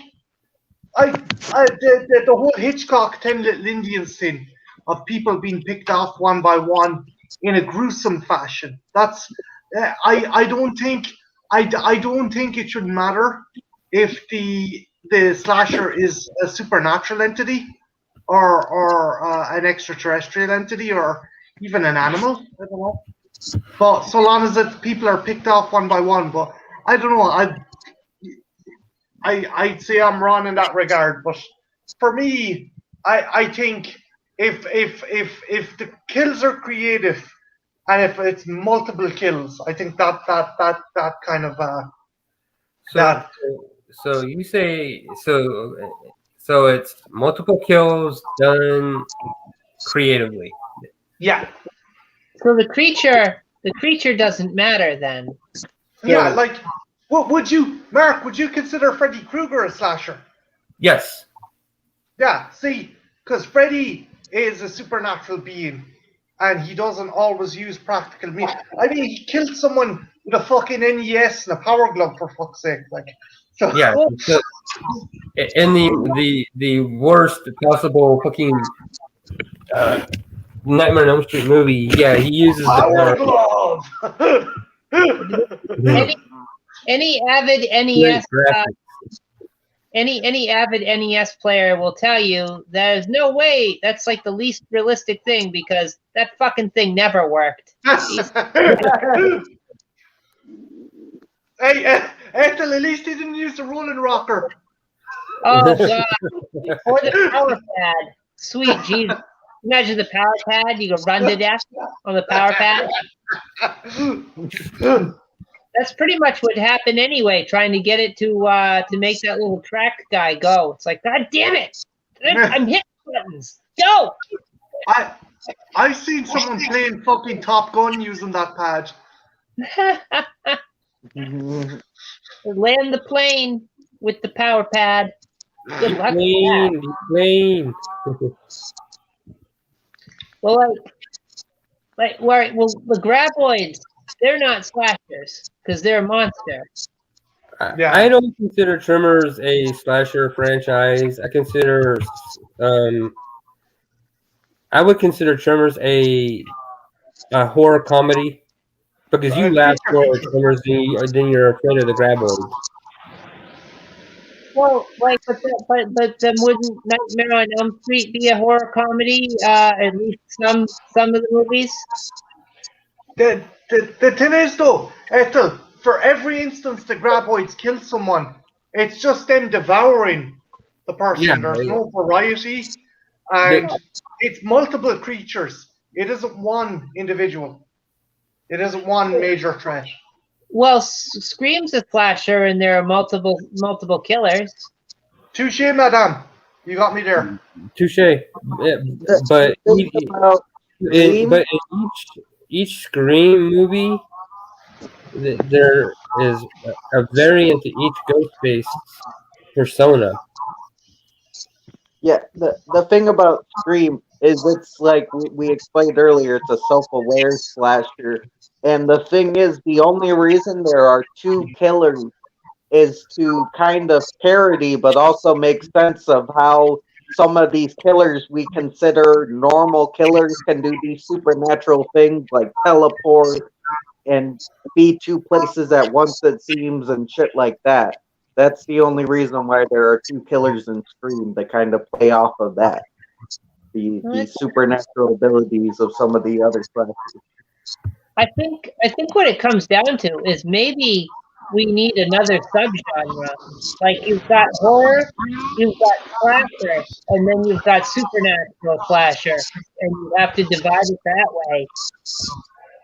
But then you'd also have to include extra or sci-fi slasher, because like one Alien kind of falls into the slasher genre. Some people say the first Terminator. I don't know, maybe. Would you so Marty, by that definition, would you consider The Thing or The Blob a slasher?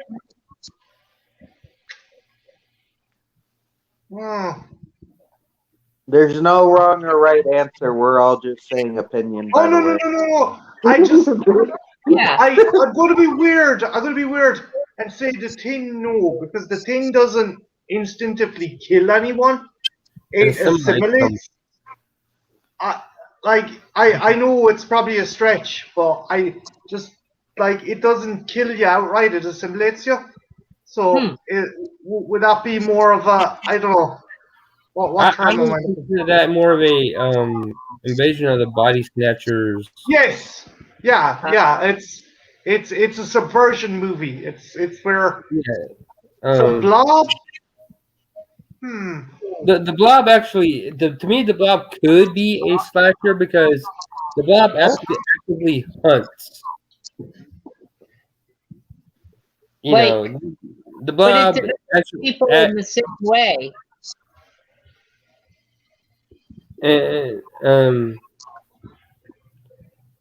and I think that for me personally, I have to say no, just because look at how easy it was to defeat the Blob. For me, and I guess this is to me, your killer in your slasher movies has to be something that you don't expect, and B, something that has some durability. Oh, so like, all right. Well, here's one. Would the killer clowns from outer space be slashers? I don't consider them because it's a little, I don't know, it's a little too goofy, and mostly they keep their victims alive to either drink their blood or whatever they're planning to do with the females. But I they would say no, just because the Killer Clowns was never supposed to be as good as it was. It was supposed to be just made for cheese and slapstick. like they killed the police chief and turned him into a puppet for laughs, and they did the shadow puppet thing and killed the friggin' pedestrians there, and then they killed the biker by punching his head off with the boxing glove. So yeah, they have killed people in creative ways. So, but like, what would be the standardized factors for a slasher? Would the victims have to be of a particular age group, teens? I think that if we go by the big the big three, and that being Friday, Halloween, and Nightmare, your body count has to be between 18 and 25.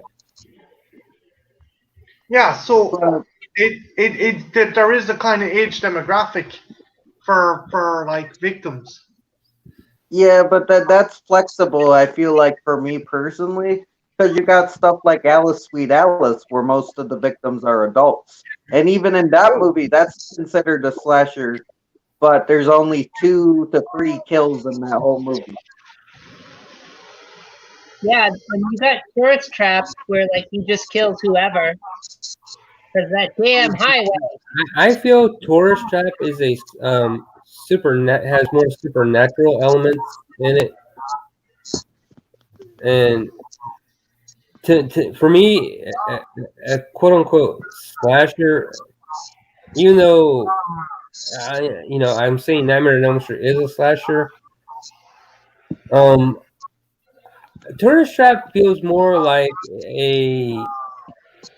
a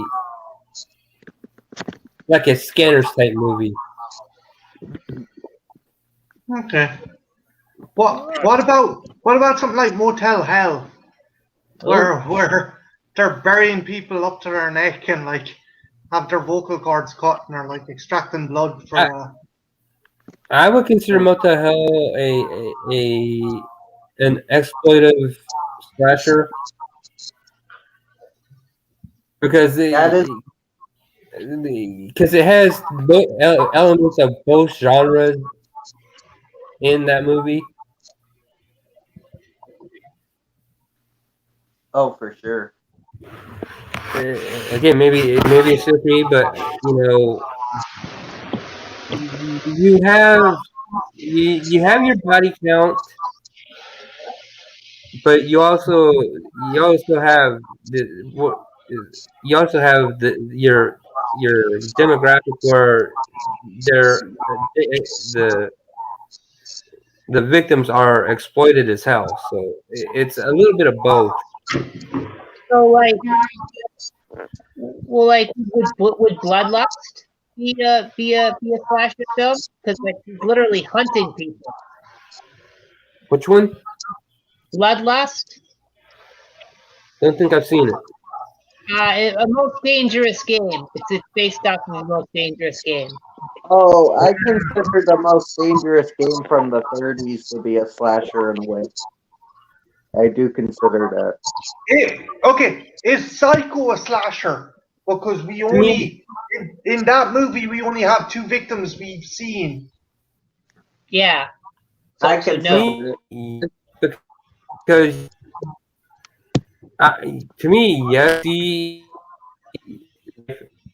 scenes and that, you know, as John stated, you know, anything using a sharp object to impale, slice, hack, etc., he considers a slasher. And in Psycho, you don't see Janet Leigh actually getting stabbed. You see the blade coming towards her in the shower. Mm-hmm. So would that by association then kind of would that knock out the likes of Maniac and the Prowler from being a slasher, because the killer uses a firearm. The killers use firearms on a number of occasions in that movie. Yeah. It's a good question. I feel like I never really did like Prowler. I thought it copied every other movie that came out in that, you know, in the 80s. I give him props for, you know, some of the unique kills that he did come up with. But I to me, I would say no. I don't consider Prowler a true conventional slasher. I consider Maniac then? Maniac. What about Maniac? I would say Maniac, yes, because the kills are more creative than what you get with Prowler, and you also get the great Savini Head explosion. doing all of the, you know, slicing and dicing for the, you know, Yeah, the corpses and stuff. yeah. So I can't. It's just a matter of, you know, it's apples and oranges. And you know, the fact that Tom Savini was actually willing to, you know, have his own head blown off in that movie is fucking fantastic. Yeah, that was crazy, and there's a crazy story behind that as well, because I don't know if you know this, but Savini was a combat photographer in Vietnam, and he actually recorded Viet Cong soldier coming out of the jungle attacking his unit, and the dude ran head first into a Marine with an Ichikawa shotgun, and the guy just got fucking, as Savini put it, his head got vaporized at the end of the barrel of that shotgun. Yeah. It's, even though, again, I wouldn't say that Maniac is a quote unquote prototypical slasher. Just for the amount of creative kills you see in that movie, I have to say, yeah. I've got one to put forward that I consider a slasher, but no one else really does. Have you guys seen a movie called Shark Night 3D? I've seen Shark Night. I haven't seen Shark Night 3D. Okay, I won't. The way to explain this, I would have to spoil the film. But let's just say there's a certain element to it that I think makes it a slasher. Because let's just say there's not only sharks killing people in that movie. I do know what you're talking about, Trenchy, and I do know that like sharks are used as a modus operandi for someone to off other people. Yeah, exactly. I've seen Sharknado. I just haven't seen it in 3D. Oh, okay. You've seen the movie. It's usually called It's the Shark same Night movie, 3. just not with the glasses. Yeah, The glasses I- make man.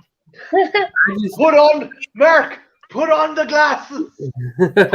glasses. I think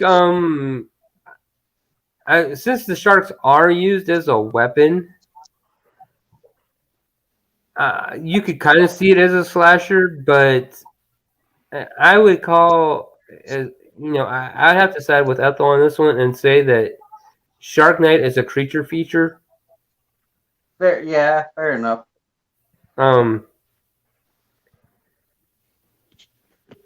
Just on the fact that the sharks are basically just sharks. They're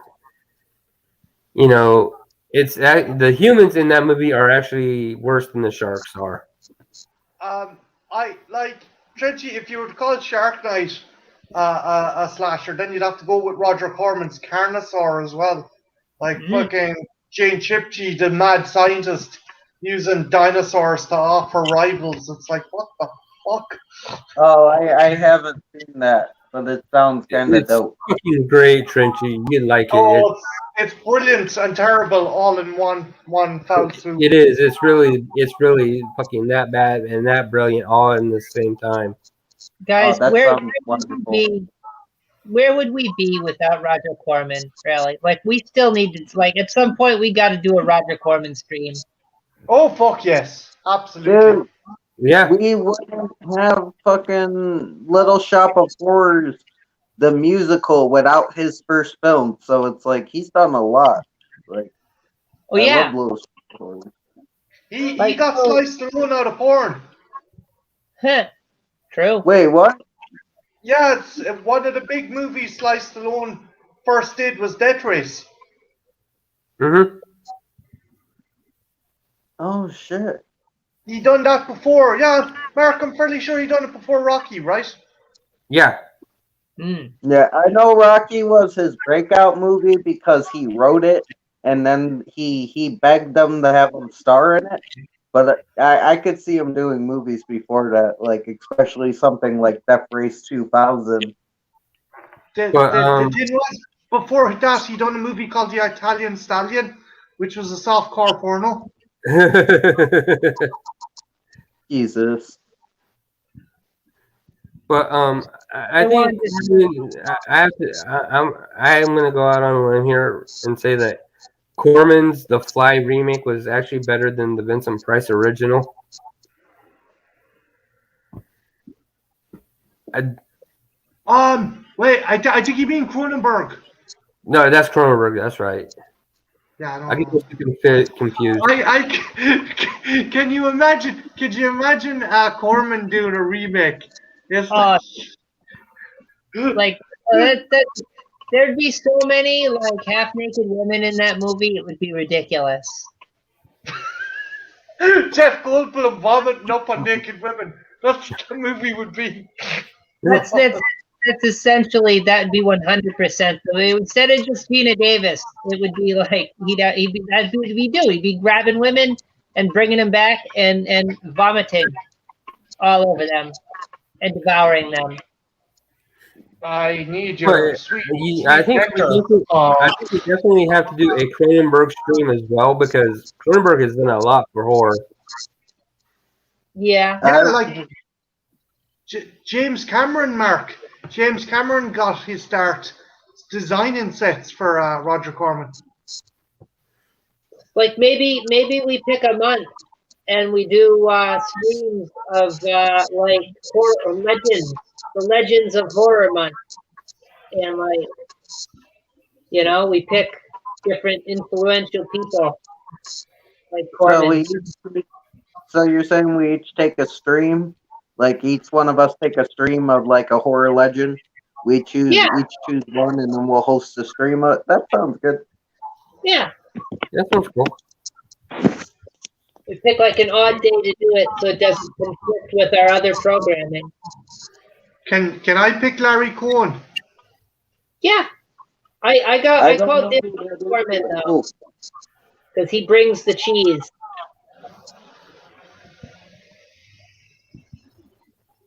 I'm gonna have to think of mine, but I will have one, but I gotta think about it. Mine's fairly simple. It's Craven. Oh. You're craving some craving. What I don't think as much as as much as Cronenberg and Corman both really did a lot for horror. To me, Wes reinvented the horror genre with not once but twice. Hmm. Can we only do directors, or can we do actors, or? I would say you'd focus on directors, but you could do an actor as like your backup on the same stream. Or you could maybe pick a director who's also an actor. Ooh, yeah. Yeah, because Cronenberg was in Nightbreed. Yeah. He's in a lot of stuff actually, yeah, Mark. Yeah. He's in Star Trek Discovery as a bad guy. Mhm. Ooh. I couldn't do Cronenberg because I haven't seen enough of his stuff. Like, I haven't seen really any Cronenberg. You could always. Trenchy, we're not going to consider you a man until you watch Conan. Yeah. Hey, leave my manhood alone. I can standing up sometimes when I'm not lazy. I can. Come on, Trench, watch Conan. You haven't lived Okay. until you've seen Arnie punch out a camel. I will watch Conan. I will watch fucking Conan, and I will do a review on Conan. Not the just like TV we did- show host now. Not the ginger fuck of a No, TV show no, host. I mean the barbarian. No, I don't. I'm not. Goes on. He's like, yeah, my favorite Conan moment is the pimp bot. Also, I like it if they mated. Like those are all great.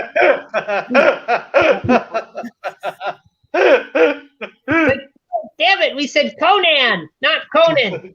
Okay, I'm gonna watch Conan or Conan. I can't say his name. Host, Conan. We said Conan, not gonads. That- Gonad, the Bulgarian. I will watch Conan. I will watch it eventually. I'll add it to the list, and then I'll do a review. I'll make sure that one I do a review on. You'll dig it. Trenchy, you'll be happy and disappointed to know my cousin heard your laugh and disagreed with me. She says you don't sound like a cat going up a milling tube. You sound like a cat on a roller coaster that has lots of dips and rises. What? What? Why do people know what this sounds like? Wait, you've never taken a cat on a roller coaster, dude? They love it. You fucking No, I don't like being on roller coasters to begin with. I'm not taking the fucking cat with me. And You're right, Trenchy. You don't sound like a cat on a roller coaster. You sound like a cat being sucked up a milling tube. Why do you know what that sounds like? Isolated quickly. Seriously, man, that's what your laugh is like. I don't know. Like I don't know. Wow. That or a cat in a Formula One car. Oh wow. Passing you by. I'm just scared that your cousin watches us. Like, your family must be terrified and ashamed. She thinks you're hilarious. Everybody we have loves to- Trenchy. Come on. Who doesn't? Obviously. Your family has a good sense of humor. There you go. You're good.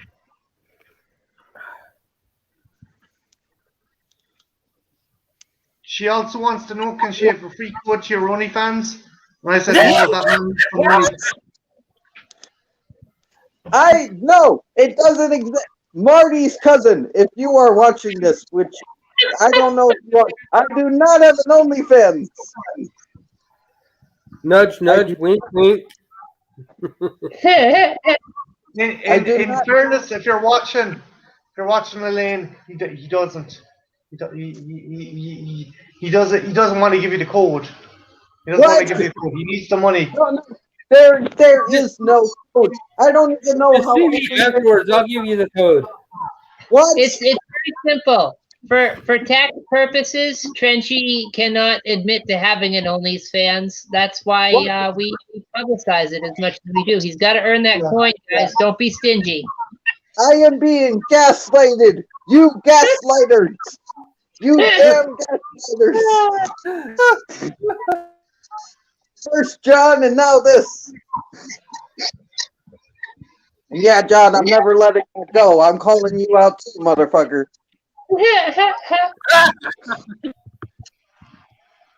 Like he does this photo shoot on his OnlyFans where he wears a sock in an unpredictable place. Wait, what? Yeah. No, that was John's fault. For the real distance, you gotta get Trenchy in a trash bag. And nothing else. That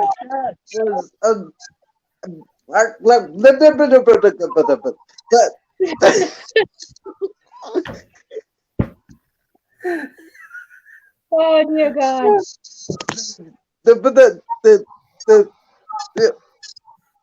We've broken Trenchy.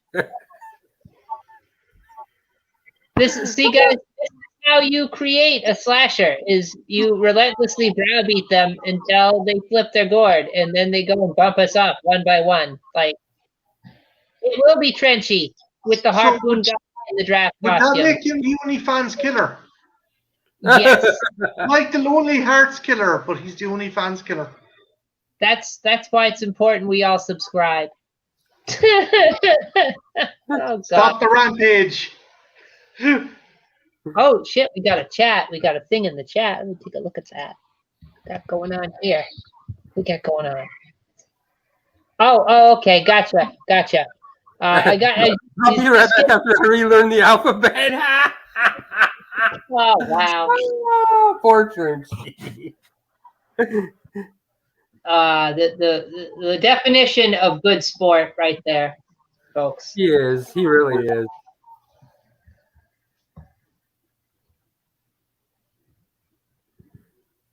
But yeah. So like we got away from the topic pretty quick, but I don't know. It's a hard topic to settle, because there's so many variations on it. Like personally, I can't include aliens because they fall under creature features. Okay. But what was that? Mark, I don't know if you saw it, but I left you something in the Twitter private chat. It might be beneficial for tomorrow's stream if you want to use it. Oh yeah, I haven't looked yet. the Scream stream. It's like you folks have heard of this, right? You've heard of the Dream Team. Well, tomorrow we've got the Scream stream on Mark's channel. Yeah, it's going to be scary. It's going to be, if you like scary movies, read in. Use a voice modulator. Sydney, Use a voice modulator. do you like scary movies? Oh wow, that really hurt my throat. I can't do that. Hey, let me tell you, if you miss out, you're going to be more gutted than Drew Barrymore at the start of that movie. Nah. And the funny fact is, Drew Barrymore was asked to read for Sydney. Yeah, it's. I think they were doing a whole Hitchcock thing with that. They were like, okay, we're going to make people think that Drew Barrymore's the big draw. Yeah.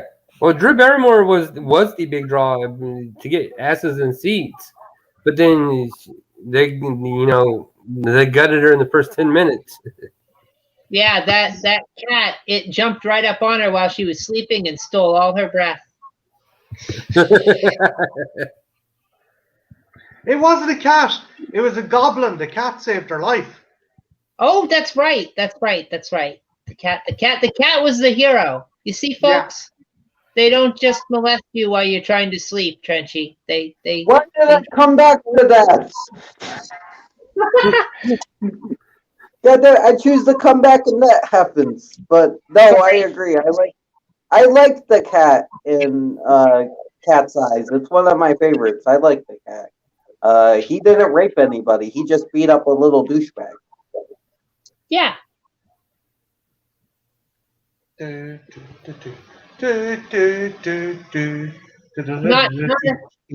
a villain like the cat in The Incredible Shrinking Man.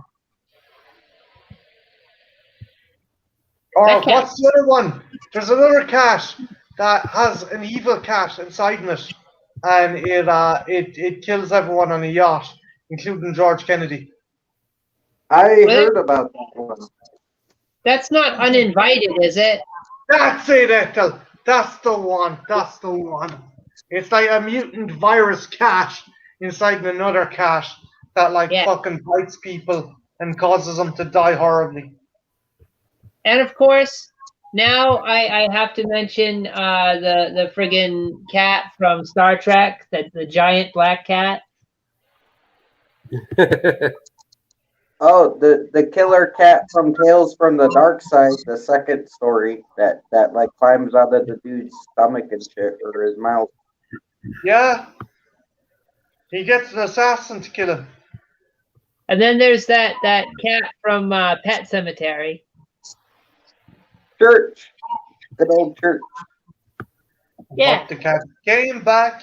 The cat came back. He just couldn't stay away. Sorry. Mm-hmm. Anyone else remember that song? Is that just me? Yeah. I remember. I think I'm living that. I'm living that song.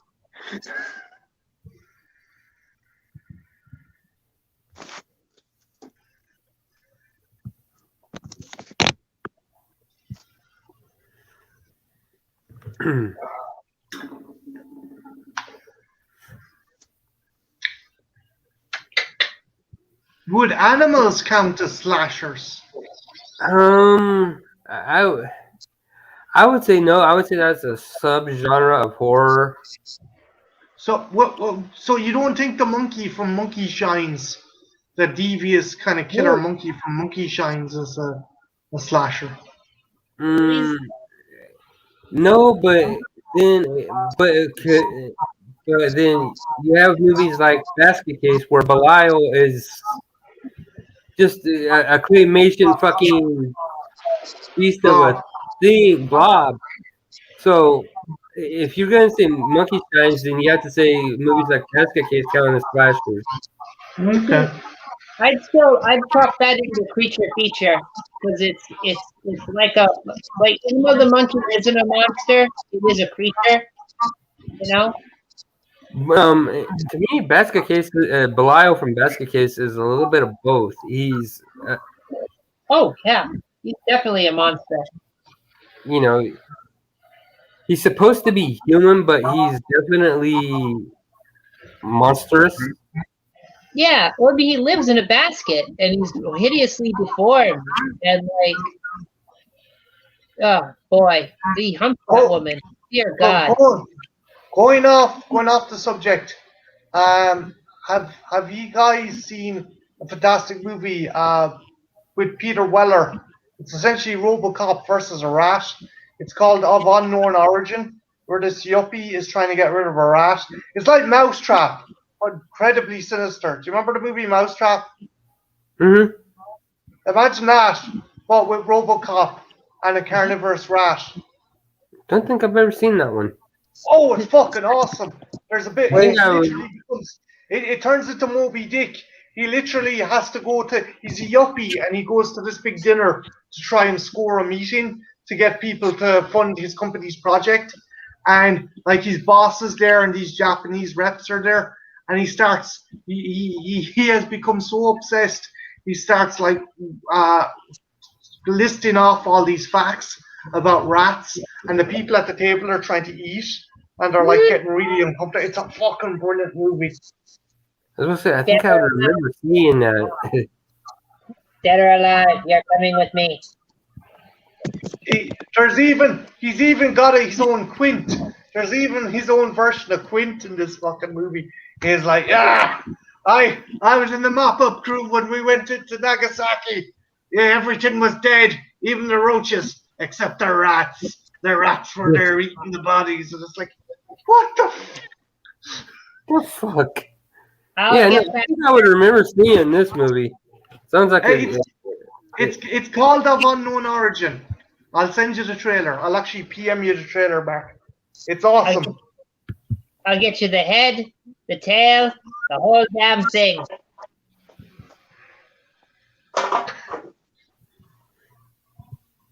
We'll need 5 stout men and a big block of cheese. But I value my hide more than $5,000. I want Mr. 10. Hooper, you're going to need a bigger can of raid than that to get rid of it.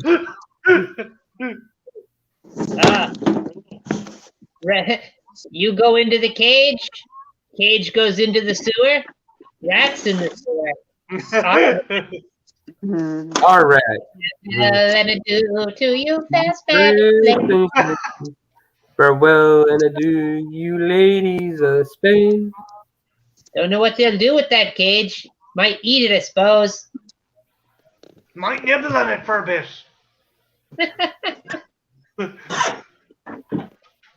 They come over to you with their twitchy nose. But when they sink their teeth in, that nose rolls over pink. Okay. Question.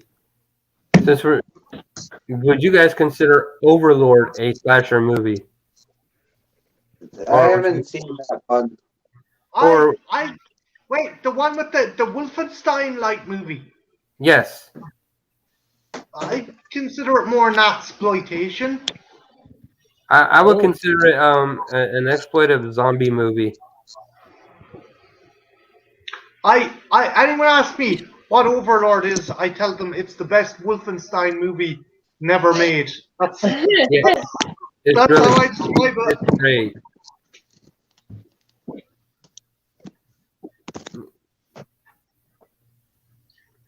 Mark, I sent both you and Ethel the trailer first. I'll have to check it out when I get off of here onto the Thursday. That's a zombie movie, right? I still gotta see that, but yeah, Overlord is a zombie movie, but it's not a zombie movie. It's a mix of just about every fucking genre you could ask for. It's Castle Wolfenstein meets fucking Resident Evil and fucking. Like a lot of people forget as well, Mark. There was zombies in Wolfenstein. Mm-hmm. Yeah, that was the whole premise of Castle Wolfenstein. Was you had to escape from that castle filled with zombies. Yeah, Dr. Scabs, and he had zombies with like guns built into their chest. Mm-hmm. And it's like, Christ, I'm old. I'll be right back, guys. But you would like Overlord, Trenchy. It's really good. Kurt Russell's son is in it, and he kicks arse. And he kicked arse as the US agent as well. Yeah. And he may not be coming back because assholes were like, oh, he's not the real Captain America. Let's send him death threats. The fuck? The fuck? Just like with that little kid in fucking Phantom Menace, they're like, he's not the real Anakin. He's doing a bad job. Let's send him death threats and ruin his career. People need to stop. They were sending Candace Patton from The Flash death threats for something stupid. I forgot what, but they were sending Iris West fucking threats. They need to stop. You can call a person's act shit. I think that's fine. I think it's perfectly fine. As long as Iris West is fucking gorgeous. Oh, she is. She's a beautiful woman. And again, like, you can say that you don't like what they're doing with her character, which I agree. Sometimes her character is done poorly, but in the end of the day, you know, like, that doesn't mean send her fucking Amir, death like, threats. what do you know about Candace yourself? Like What do you mean? no, just what do you know about the actress? Like, I know that she's in the Flash. And but like personally, what do you think of her? Like, He's What do you asking mean? if you have not shagged her, Trinchy. oh no, she never, like, I mean, if she wanted to, fine, but that's up to her. I mean, she would never do it, but she's not. She's a beautiful woman. Yes. Uh,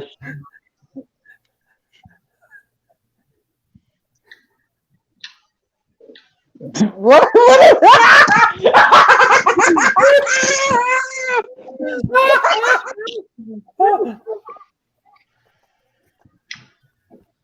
so yeah, Trench. Candace, what's the story with you and her? Nothing. Nothing. Which is code for she's having his demon spawn. Again, my God, someone fucking. Trenchy, have you ever heard of fucking contraception, man? Jesus. Fucking What? bag that shit. Bag that What? shit. I do not shoot my cum everywhere. Wait. Maybe I shouldn't have said that. Wait, we got a comment. That's what she said. I'm John. Don't pay attention to anything that's being said. What? Even if Trenchy says it. Oh Christ, Trench. I'm sorry, man, but I was like, okay, he's gonna suss out what I'm doing right away. He's gonna be like, yeah, he's gonna suss out what's going on. And I was like, okay, he's not sussing it out. He's not sussing it out. I still haven't found out what you were doing. Mark, you saw what I was doing, right? Yeah. Trinchy, when he's sitting there asking, when he was asking you what was the story between you and Candace, he was asking you, I was like, he was asking if you knew her in the biblical sense. Yeah, I was like, hold the shovel, Trenchy. Actually, do you mind leaving the shovel into the ground? Do you mind actually taking some of the soil off the top of the shovel there? Put it back into the ground. What does that mean? Like, you want me to dig a hole for yourself, Trinchy? Oh, okay. That makes sense. I do that a lot. I'm very good at that. I'm like a professional at digging myself a hole in and off the internet, like on and off the internet. Like, I do it in real life. Well, I'll tell you something, Trenchy. If Candace got with a lad like you, she'd be fucking delighted. Because she couldn't find a better fella. And that's the truth. I disagree, but if Candace got with Trinchy, she'd be walking around going, Trinchy's got the magic stick. Mark should be walking like John Wayne. She'd be walking like fucking John Wayne. She'd be walking like Clint Eastwood after an hour of rawhide. Trenchy and his prowess again.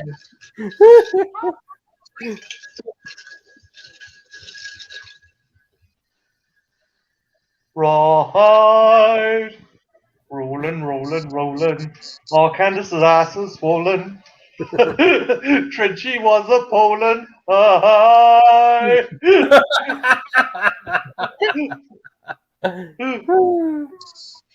Oh goodness. But honest to God, though, I do not mean this in jest. Any chick could be lucky to have you, Trench. I'm serious. You're a down to earth and lovely guy, and you're probably the nicest fella going. You're real I mean, catchy. you put up with our shit, so you should be given a sainthood at this stage.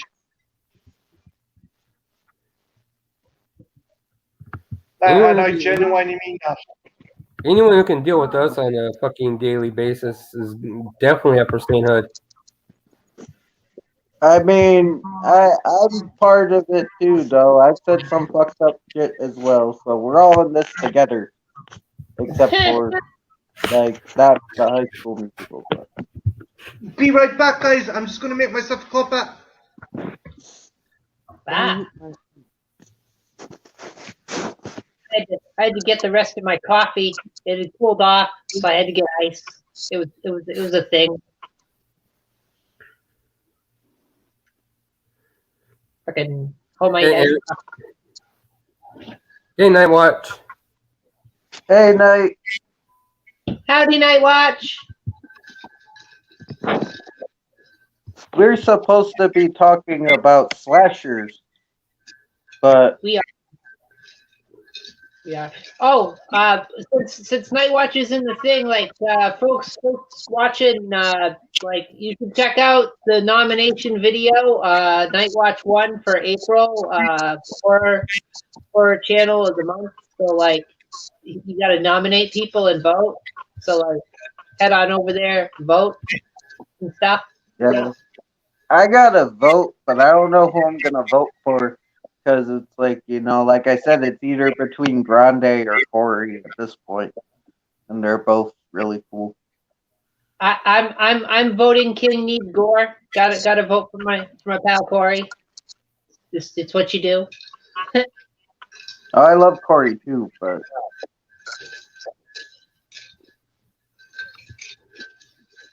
oh yeah, no, I know. I just say it. Gotta do it. Vote Gore.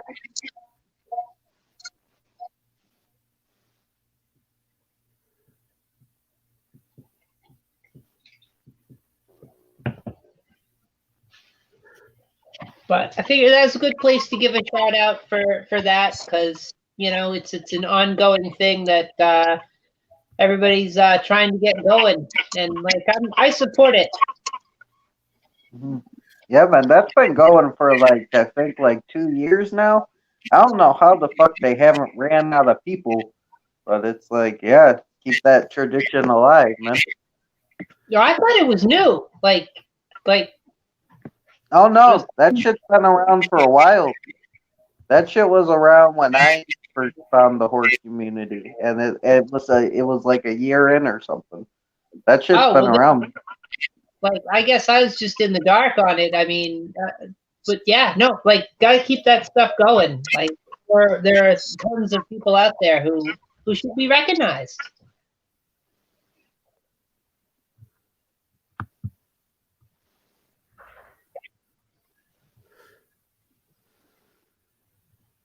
For their contribution to the horror community at large.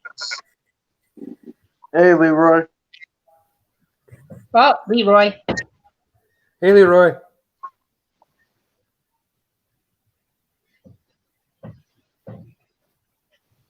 So do we have anything else we wanted to add to the slasher talk? I mean, this is the slasher stream. Like, is there anything about it? Honestly, I think we've covered slashers pretty well.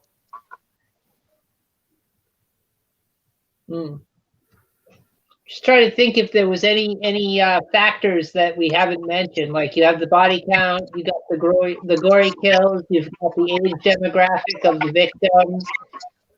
You got like how many slashers there are, like 1 to 2, sometimes 3, I guess, in some of these films. Guys, just a heads up. I was talking to Brittany there, and next week at some stage she wants to do a stream discussion on Friday the 13th, and she was wondering would any of you be interested. And I say there would most certainly be interest in. That's a franchise that definitely would have our community interested in taking part in. I'll do it. Oh, yeah. Yeah, I'm down.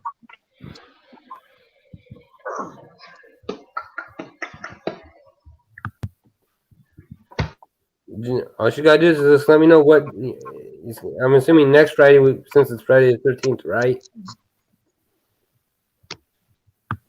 Oh, frozen, but still down. It's no longer daylight, FYI.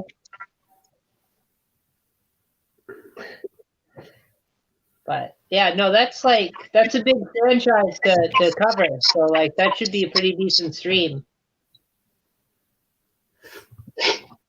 Leroy says a slasher needs boobs, good music, camp, and good kills.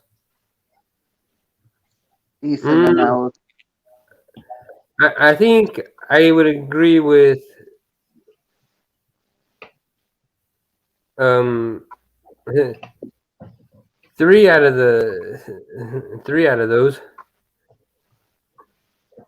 because I don't really need great music in my slasher movie.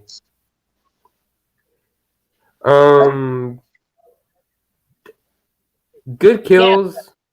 Good kills is a must.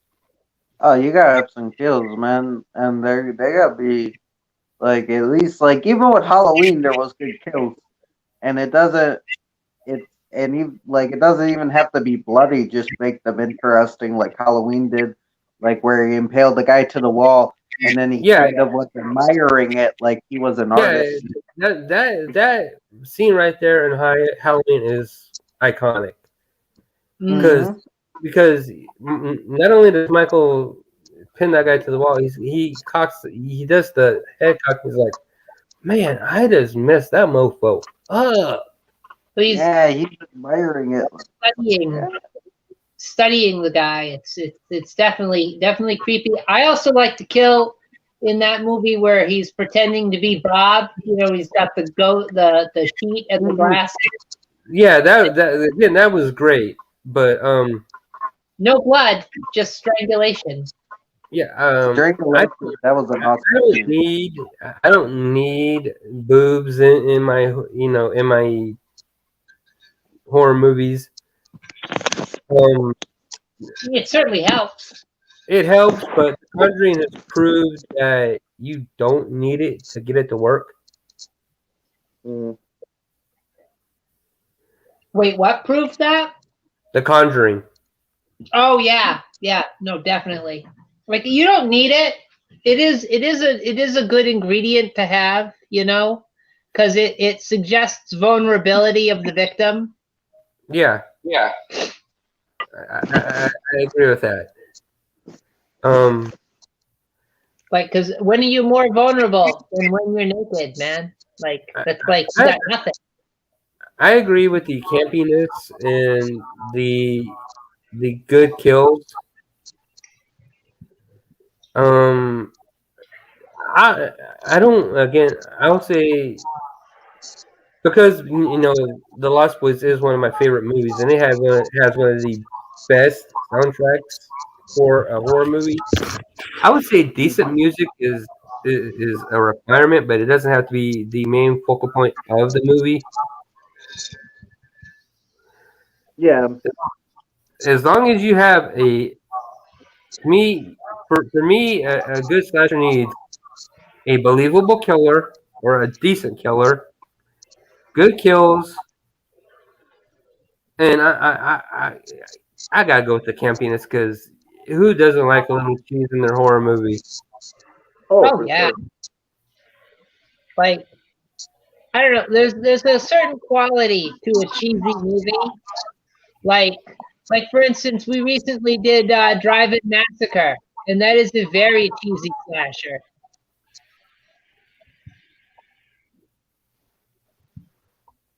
Yeah. Like Trench, you'll remember that. You were there for that as well.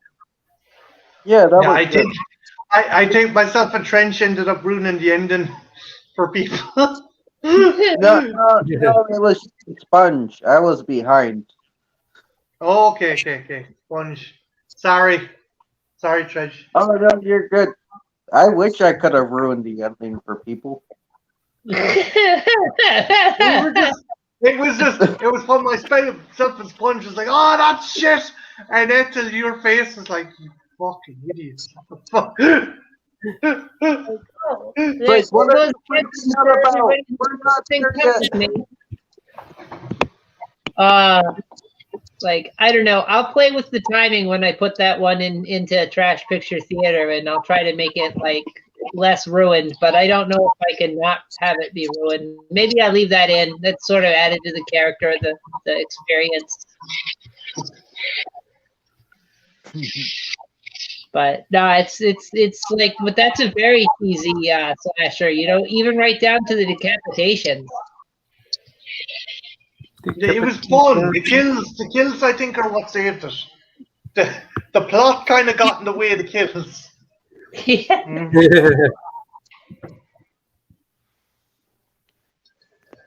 Also, I think, Mark, I think I read poor Brittany's message wrong. I don't think she wants to do the Friday the 13th movies. I think that's the day she wants to do the stream discussion. Because I was like, wait, Brittany wants to do Friday the 13th? I was like, oh. Oh. She wants to. Well, wait. Well, what would be the subject? So what are we? Are we talking like?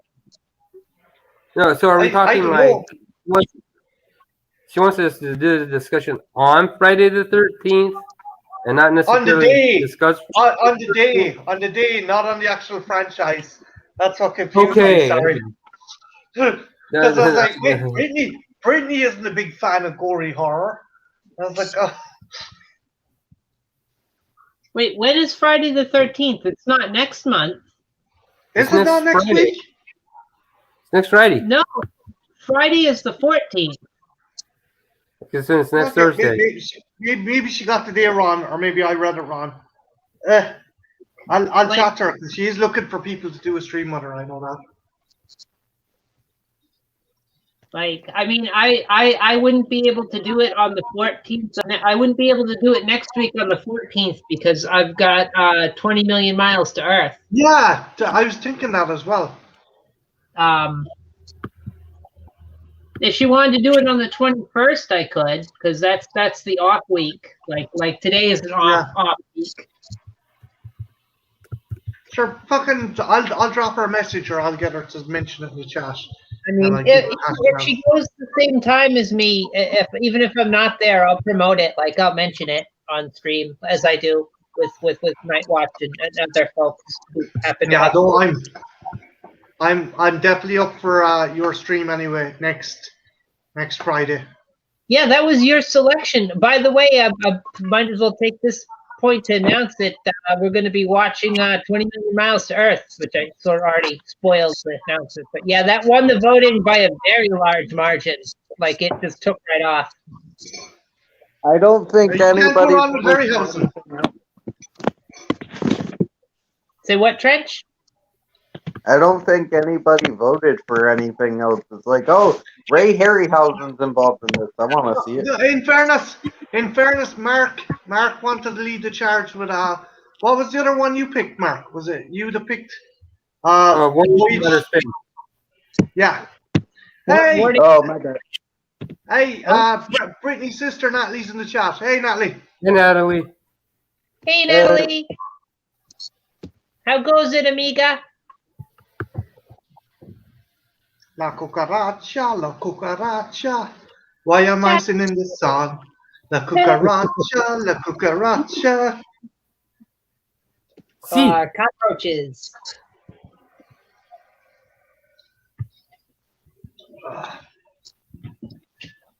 Hey man, I cut you real bad.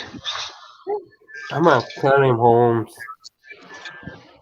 Can you? The greatest detective south of the border, Sherlock Holmes. Hey man, I found a clue. Billy the Kid.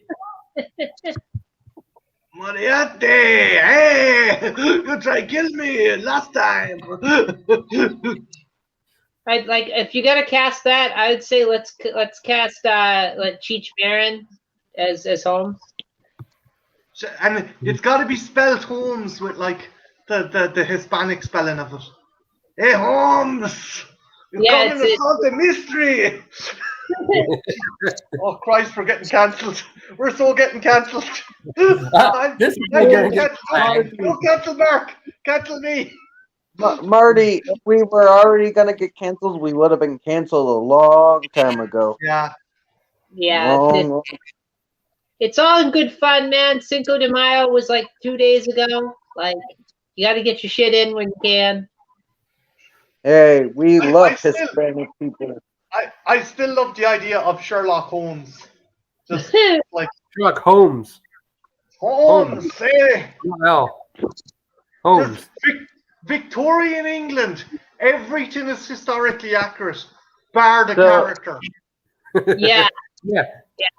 Who would be his friggin' Watson? Like, it wouldn't be Watson. It'd be somebody else.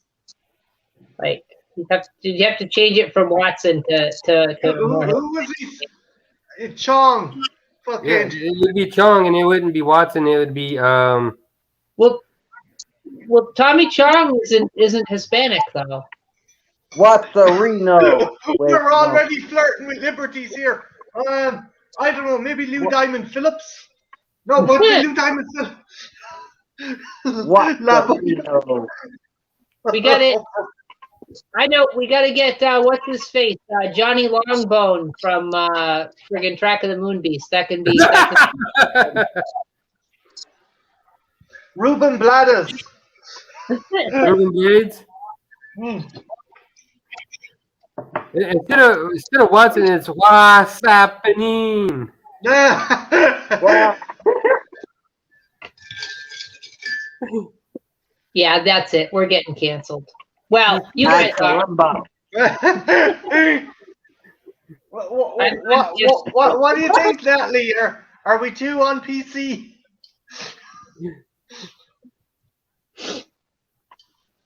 Oh. Remember, hey, I'll fix this.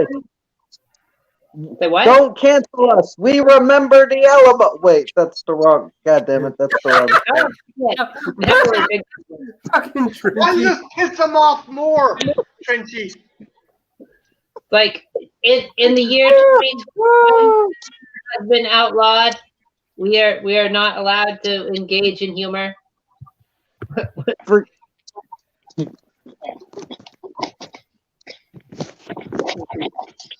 It's illegal. We're actually PG. We won't get cancelled.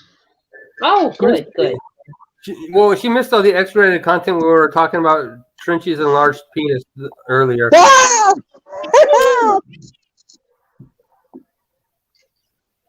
Why do we always talk about my penis? I'm very confused. It's a great source of Material. great source of conversation. Oh, That's what I hear. fair enough. All the ladies at the water cooler. Well, I heard there's a lot there to talk about. You know. So,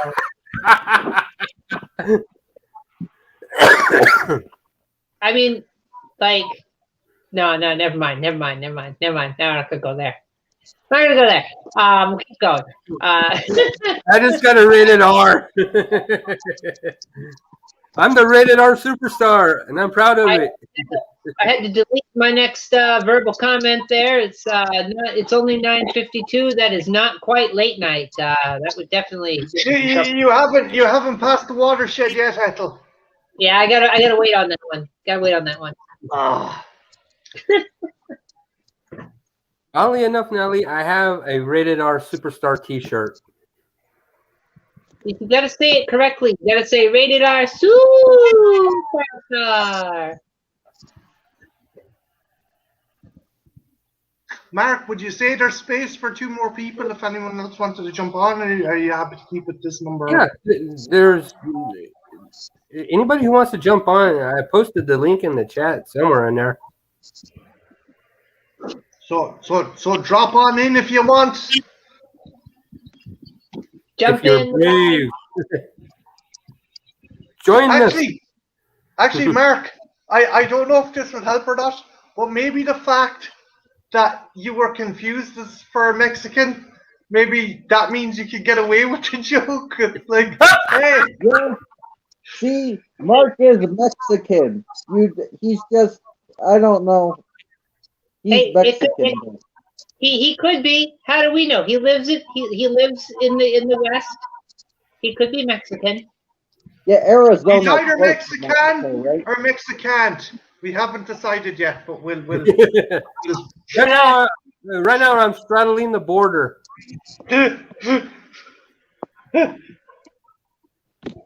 You gotta be positive. See, Be a Mexican, man. Be positive. Don't be Mexican. we love Speedy Gonzalez. Epa, ándale. I just see Ethel on the phone to Ice. Yeah, I got one of them here right here. Wait, who is Ice? Ice, Oh. dude. Vanilla Ice? No. Why would Ethel, do you want to take this one? Immigration, man. Immigration, dude. Fucking ICE. The border protection. And then, Oh, the border patrol called ICE. I thought Vanilla Ice was gonna come and teach us racial. Why would Vanilla? Why? Oh Lord Jesus! Why would Vanilla Ice come after Mark, whether or not he's a Mexican or not? What? there are things about Vanilla Ice we didn't know, but Trenchy's got the scoop. Trenchy. Yeah, Surely Trenchy knows him. What I the thought fuck? maybe he hung out with the Amish that he do like racial insensitivity, and he would teach us how to be not racist with his reps of. Well, he's friends with the turtles, so he can't really be too picky about, like, you know, Oh yeah. race. Guys, I have a question. Is this what it's like having a Roni?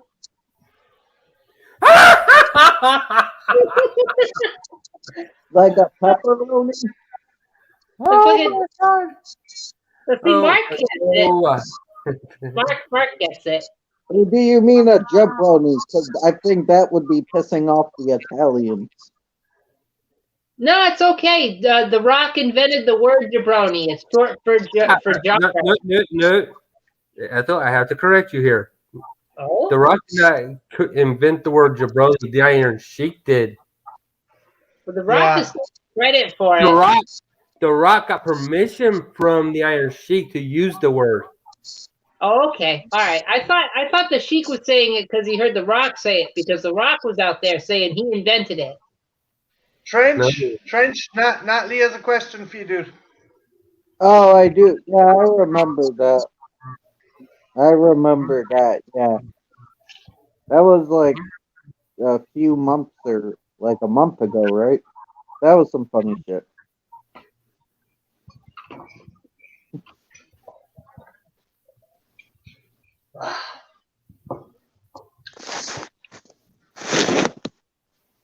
But yeah, no, like, I don't know. I that's another thing I worry about, Mark. Do you think slashers, because of the PC kind of culture we're getting now, like, we might end up seeing a kind of dissipation or a stall into slashers?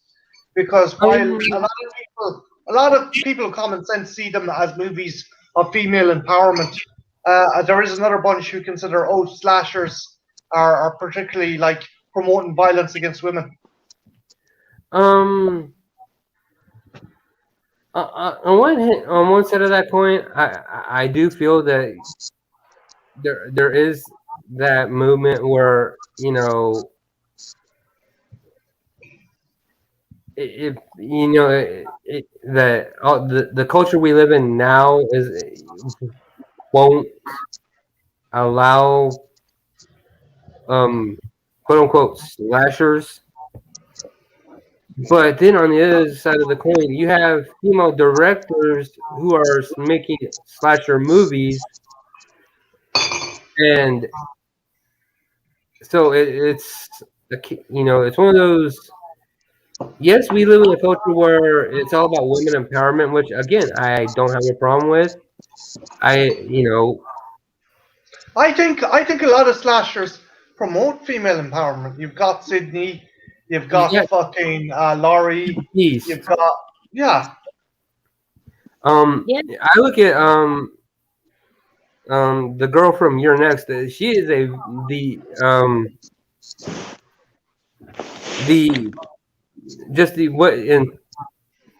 what the antithesis of a female empowerment is.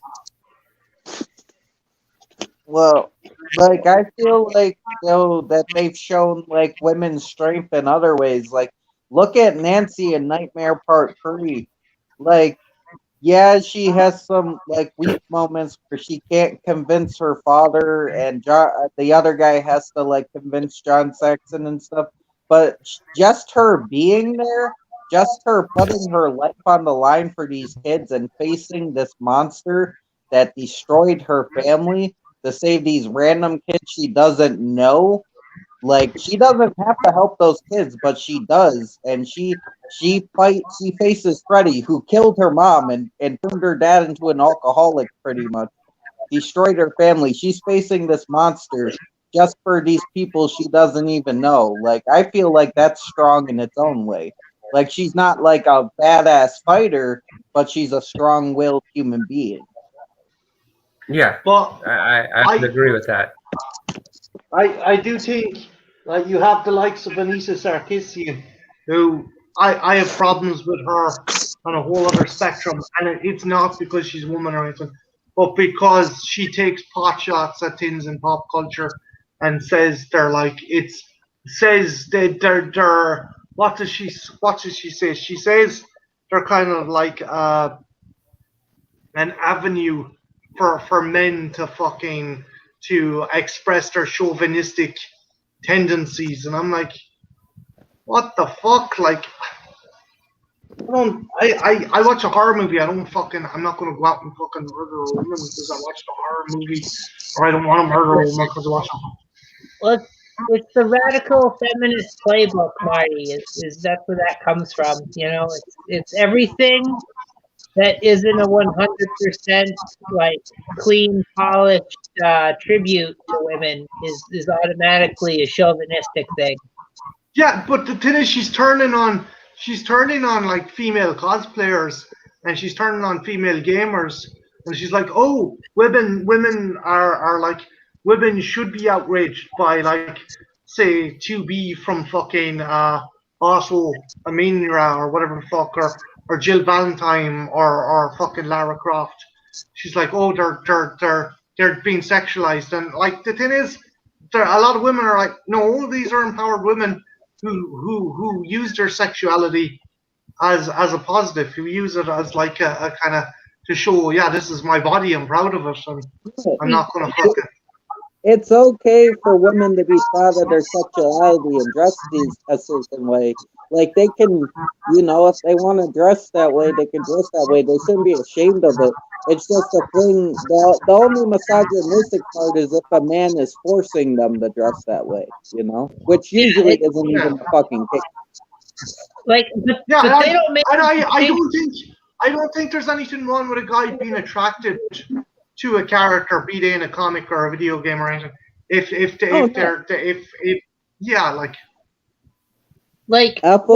end of the day, like video games and comic books and movies, they're all visual mediums, and people eat with their eyes. So, like, it's not a bad thing to have attractive characters. Like, you can have attractive women, you can have attractive men. You can have a scantily clad man in there, and that's never a problem. But if you have a scantily clad woman in there, even if she's being strong, assertive, it's her choice.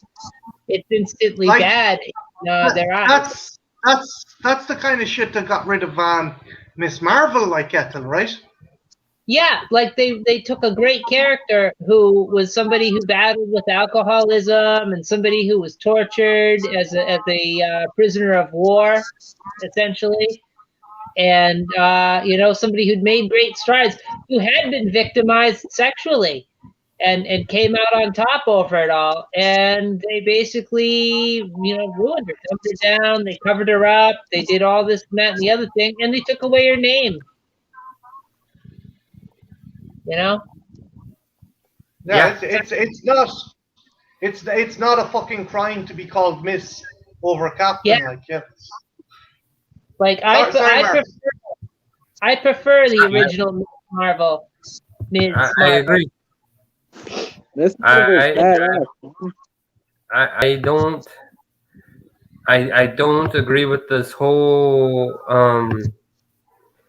you know, and I'm not going to sit here and say I don't agree with the feminist movement. That's not what I'm saying. I don't agree with the whole. Well, if a woman likes her body for what it is, whether she be gray, fat, old, whatever, I don't agree with the fact that makes that woman wrong. Yeah. Yeah. Like, all right, you can be a feminist figure, a strong, empowered woman, and still be a bombshell. Like, you don't have to look or dress or act like a man to be an empowered, strong, feminist figure. Like, exactly. I know you're not too gun on her, but like fucking Gal Gadot, she's like fucking, she's a knockout, but she's like a big kind of iconic. Linda Carter as well. Both Yeah. forms of Wonder Woman. Yeah, Linda They were Carter. both fucking fashion, sexy looking women, but there were women who were like, we ain't taking shit from no fucking lads, like, you know. if you watch the original, oh, sorry, Mark, go right ahead. No, I was just agreeing with what Martin was saying. Yeah. And like Linda I said Carter, earlier, I think for any young lady who is around during that era, Linda Carter was a very positive role model in the fact that she was like, look, I'm okay with who I am. I don't need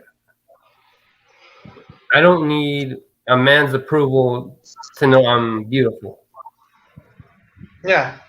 Yeah. Mhm. Well, like, speaking personally for myself, like, I used to watch that all the time on reruns, the original Wonder Woman series with Linda Carter, So and did I.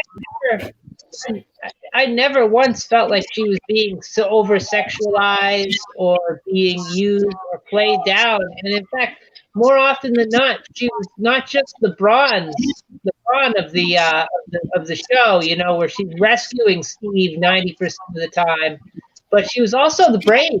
Like, she had it all figured out all the time. Yeah. She'd plan. She wouldn't. It wasn't. She just didn't rely on her muscles the whole time. Like. Yeah, Yeah. not every woman has to be a badass to be powerful. There are different ways that women can be powerful in. Like I said, Nancy in Nightmare Part 3, and just there's other female characters like that too, like the chick from Criminal Minds that does all the computer work and stuff. Like there's other ways for females to be strong. They don't have to whoop ass all the time or even be like extremely effective.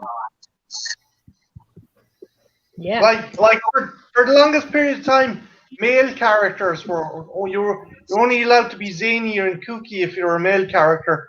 But then if you look at the likes of Jamie Hewlett's Tank Girl, or if you look at the likes of Harley Quinn, they're two female characters who are fucking nuts, and they're cool characters as a result of that. If you went back a couple of years, people would be like fucking crazy broads, and it's now, whoa, that's kind of hot.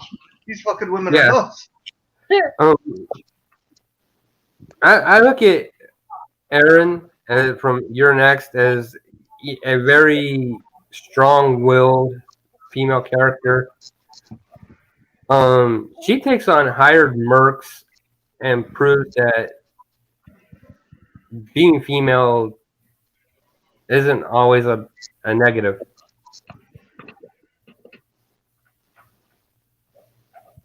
Well, like you could take like the apparent victim, like in the movies, like in Hellraiser. You got Kirsty, and she is the victim of that film. And she faces her fears. She calls out the Cenobites and makes a deal with Pinhead. And Cenobites turn over Frank. And, like, no person, that'd be terrifying. Like, you just want to keep running. You want to go and say, hey, commit me. Because, like, this is some insane, scary shit. No, and then in part 2, she goes back. She goes back into hell to try to save her father, even though it turns out just being Frank pulling a dirty trick. But she goes back, after being in this mental institution, after these like events. Doesn't she also go back to rescue some young blonde girl who was some kind of her own power? Yeah, she actually saves the day, not by brawn, but by trickery, by hiding in Julia's skin and making out with Chabard or whatever his name was. Chenard. Yeah, Chenard. It wasn't Braun that won that. It was her brains. Yeah, did anyone else get really disappointed in that movie where your man was like, yes, I'm in control now, and then the Cenobites turn up and it's oh fuck, it's going to be a Cenobite showdown, and he just dispatches them all in the space of like 2 seconds. Yeah. That was kind of a letdown. It was a cool Cenobite fight. Wait, what? Yeah, but it was cool to see what the Cenobites looked like out of their makeup. So I had to. While it was disappointing, I did like it. I did, yeah, I liked it as well. Like, I do like when they show them, especially that the Chatterer's just a little boy. I thought that was fucking insane. Yeah. So it's like, that at some point this little boy solved this puzzle box and was dragged to hell. It's like, what the fuck? That's messed up. Yeah, man.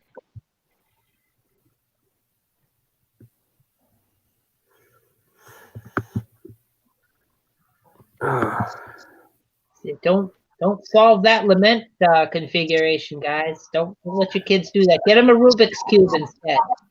Do you know what I'd do to make sure no one else would fall prey to that? I would glue all the seams of that configuration box. I would just glue or weld it shut. You dip it in a vat of lacquer. I have such sights to shut. Oh, why have we glued us shut?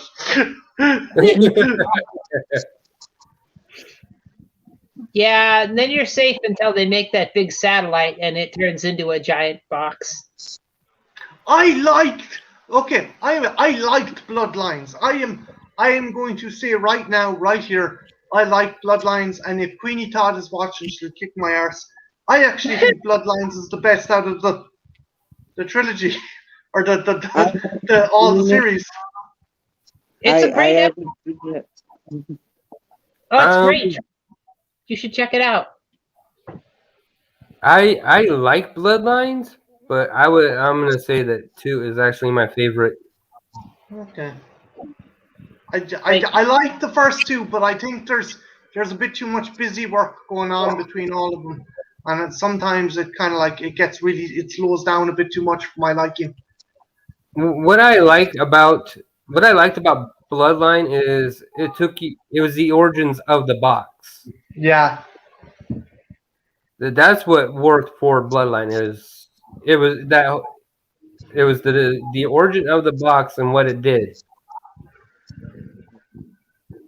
I'm still pulling for Event Horizon Hellraiser crossover.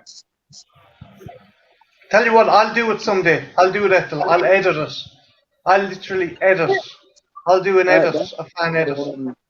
I gotta watch his Event Horizon. And Trenchy'll help me, right, Trenchy? Yeah, I just gotta see the movie. Good man. Of course. No, you don't need to. Okay. My editing's not that good, by the way, but I'll try. Oh, stop that. Will you You're stop? good. Trenchy, do I have to put you up on my shoulders and buy you a balloon? What? I don't want to climb on your shoulders. That sounds dangerous. Why? Are you saying I'll drop you? No, I'm saying I'd find a way to make us both fall and die because it's me. Death by Trenchy. Look, If all you I'll don't say, have to- look. The only thing that could go wrong, right, is if you're up on my shoulders and some flaking women come driving by and you get a hard on and it fucking sticks into the back of my neck. That's the only way that thing can go fucking wrong. I don't think my penis is hard enough to murder you. What if it goes into the base of my skull? What if it doesn't literally doesn't go No. through my flesh? Motorboat. Wouldn't it bounce off your neck though? Like, wouldn't it bounce off? My penis isn't like a drill. Like, I it's not. don't know that. I don't know that. Mark's like, what has they done to my stream?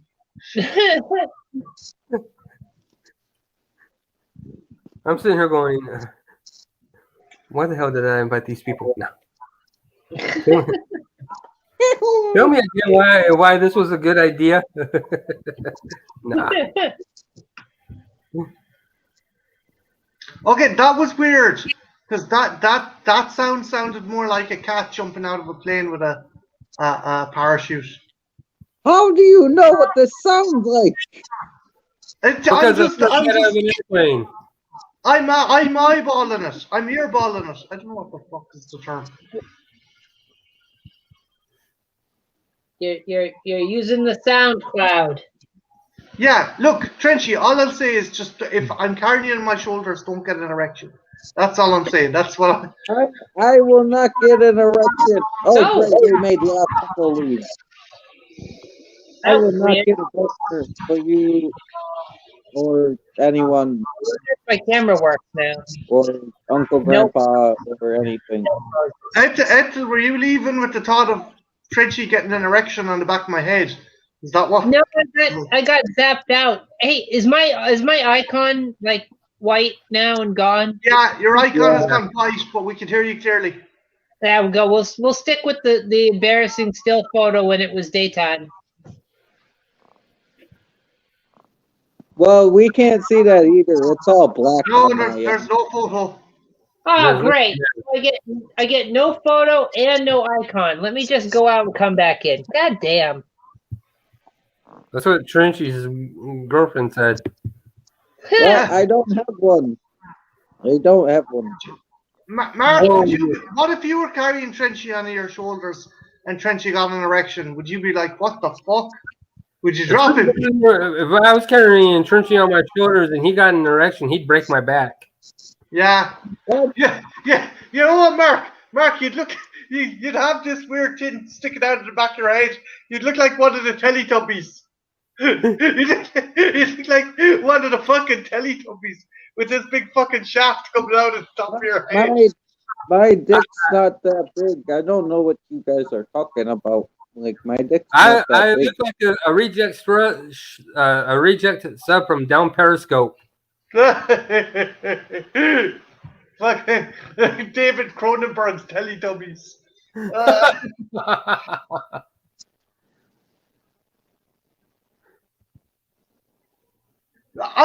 Natalie, I think it went the other way considering our discussion. And Ethel is back. And we have the Hey, Ethel. we gotcha. Ah, there. Hey, I have a picture again. And look, it's nighttime now. Amazing. Amazing. Hello, the nightlife. Oh, it's the right time. Is McDonald's 24 hours over in the States? Not all of them, just no. of them. Not where I live. McDonald's before, closes at midnight. before the Rona hit, we had an all night one in Portland, but then that they put the kibosh on that because we have the 9 o'clock business curfew because of that. So plus your gas station. Ethel, Natalie said she felt bad for you because you're the only woman on the live stream and you have to listen to our shit. It's alright. I'm used to it. I gotta be the only one usually. It's like the Highlander, you know. I guess there can be only There one. could be when I'm only one Ethel. Trenchy, what if you carried me on my shoulder? What if you carried me on your shoulders? I don't think I have enough strength to do that. I'm very weak. Wait, you said I'm fat.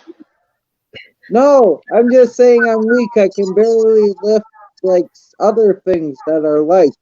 You You're said not it's because I'm rotund, isn't it? No, Isn't you're it? not fat.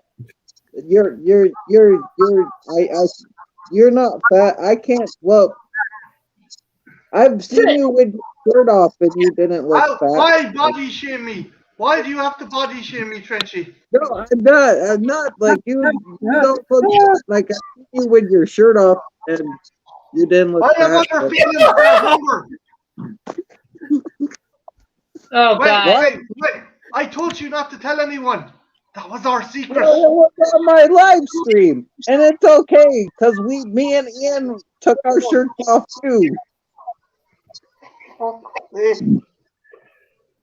Did you oil him up, Trenchy? Don't forget No. it's working. Why would I oil up Marty? I don't think he would Did like you oil him that. up and give him What's wrong? What's wrong with me? Why wouldn't you? Are you afraid to touch me, Trenchy? Is that it? Well, I don't want to.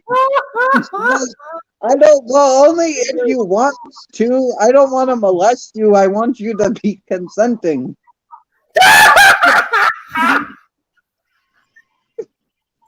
That doesn't help one bit. Someone get the shovel off. Someone get the shovel off this child right now. Someone take the shovel off this child before he hurts himself. He doesn't want it, but he doesn't want to molest you, Marty. He wants you to be consenting for the reach around. I'm not gonna molest Marty. That's mean and rude. I got a and question disgusting. for you, Trenchy. Are you going to be gentle, or are you going to teach? Are you going to treat me like some cow at the farm that you're just going to tug away on my others?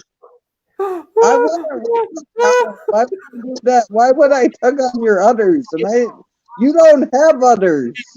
You're not you don't have udders. Are you going to try and milk me, Trenchy? That's what No, I'm asking. No, only female cows can be milked. You can't be milked. You're a male. Oh my! I'm uncomfortable with the whole line of. Oh goodness! What if I started lactating at your touch, Trenchy? Oh God!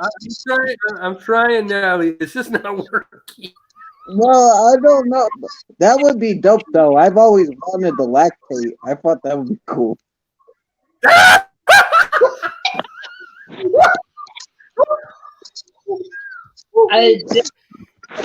we know why the cats love you, man. You'd be like that poor woman in The Crow there. Oh God! No, for fuck's sake. Oh my God. Natalie, get you and your sister in here. Because I think poor Ethel's feeling outnumbered with lads. Fucking. We gotta clear up the joint. Come on. I need some backup. I gotta rein this thing in. Oh. Oh, dear Lord. But Trenchy, would you bottle it? Would you collect it in a carton or a bottle and leave it at people's doorsteps? Wait, if I could watch it. Essence of trash. No, I'd squirt it into my cereal in the morning and shit, so you don't have to buy milk. You can just squirt it in. Right. So, Trenchy, you're there with your Cocoa Pops, and you're exactly. being your Cocoa Pops with your own tit milk. So is what you're saying. if you're being mugged, all you gotta do is whip out your like fucking thing and squirt them in the eyes like mace. Like I think it would be I think it'd be handy. So your whole thing is like, why buy the cow when you can get the tits for free? Exactly. I'm astonished you'd put unpasteurized human Marty milk on your cereal. He's talking about his tit milk. He's talking about his tit milk. Oh, that makes it. Milking Marty. I won't milk Marty. That'd be rude. Yeah, dude. If you get my milk, if you want to drink my milk, you gotta pay for it. Exactly. I don't have enough money to pay for Marty's bougie milk. No, I said Cocoa Pops, not Vocal Pops. What the? Oh dear God. Mark, what cereal would you have Trenchy's breast milk on? Forget it, cereal. I want Trenchy's breast milk for a milkshake. Oh. What flavor? What flavor? Strawberry. Oh man. I thought because it's Trenchy you go with banana, but Wait, is that another? Oh, it is. Oh my! I'm going to hell. That's all there is to it. I don't know what was still talk or this.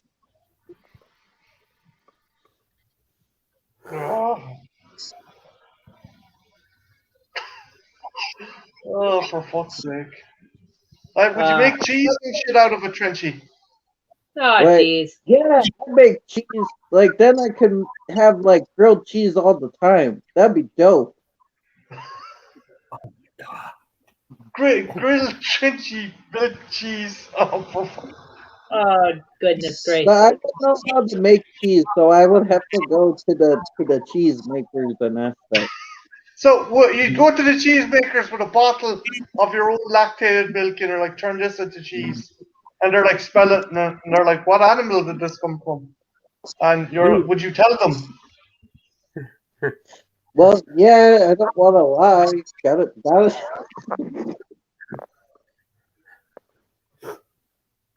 Goodness gracious. I don't know how we got to here, but it's a crazy ride.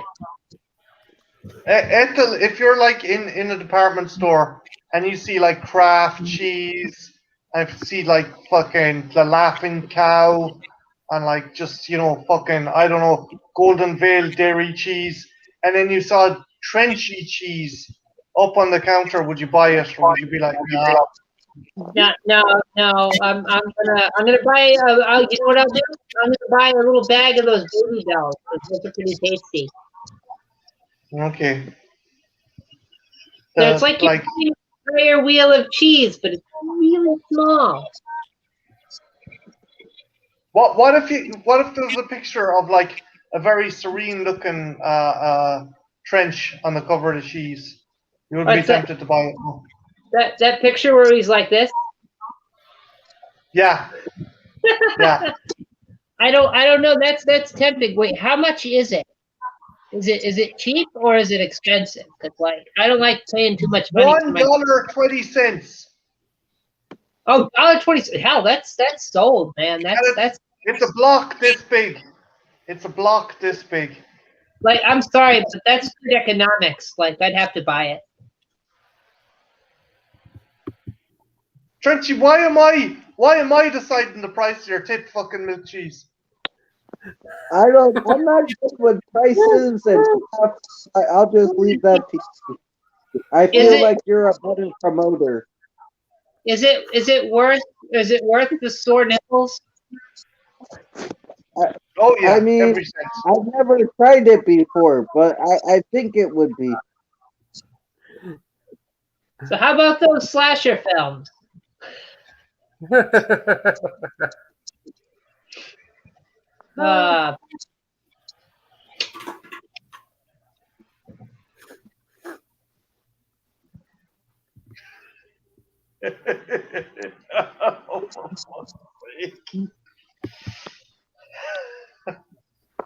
Trenchy's just up there in the corner. What has my life become?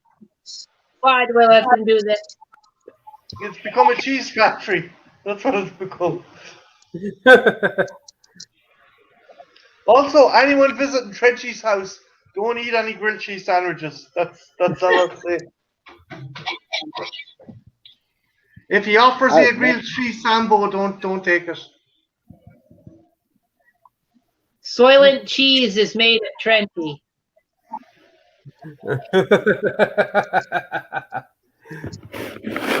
Instead of turning green when it goes off, it turns blue. Oh my No, I it's am never telling- Blue I am cheese, never telling- Soylent blue cheese. oh, guys, just picture it now. You got Charlton Heston running through the factory. It's made from Trenchy. From Trenchy. Soylent blue is Trenchy. Soylent blue is Trenchy. Oh God. Just flashes of Charlton Heston in Charlton Heston's head. It's just Trenchy just rubbing his nipples like this over.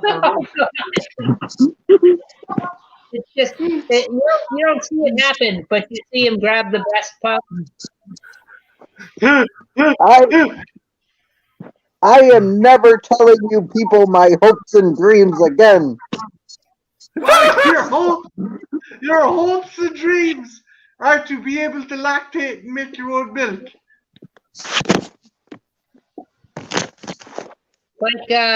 Like being able to get bacon from your elbow or something. Is that what Fucking hell. One of them. That's only one of them. Like I used to like in high school, I thought it'd be cool if I could shit out a baby, then I could own Disney World. Wait, what? What? Okay, let's rewind that. So if you shit out gravy. I thought he said a baby. That's what I heard, baby, as well. Well, So- Walt so- Disney. So if a man Trenchy, ever you want to? Hold on, let the man speak. Let the man speak. What did you? Walt Disney put in his little paper thing when he died. I forgot what it's called. What is that called? An heir, or what? You know, the paper when you die, you gotta write it to give Your will? Yeah, Your the last- will. Your last will and testament? Yes. Yes, Wait, my let bad. Trenchy shit out a baby. Trenchy wants to recreate Junior. So no. What will happen is Walt Disney put in his will that if a man shit out a baby, they can own Disney World. So I always thought it would be dope to like shit out a baby. Wait, what? Hey, Dino. No, baby. He didn't say shit, but he said give birth to a baby. And I don't have a vagina, so it have to come out your asshole. Dino, hello, Dino. You just came into a very kind of volatile part of the conversation. Wait, hang on. I gotta fucking wiki this shit, man. If a man gave, but so you don't really give a shit about the child. It's just the capacity to own Disney World. If a man gives birth, to have a shit baby, because then I can call my little shit baby. I wrote a shit. Dude, I had an idea of a novel called Shit Baby, where a man shits out a baby, but the baby has superpowers and he has to run away from the FBI who wants to kill the shit baby and use it as a weapon. Right. fuck Right me now- sideways. Trenchy, oh my god. How did you come by this? Because it's actually true. What? Yeah, I told you, Walt Disney said that shit. Like, I heard Walt it in Disney high school. would leave a substantial bequest to the first man to become pregnant. What the fuck? Right out the pussy.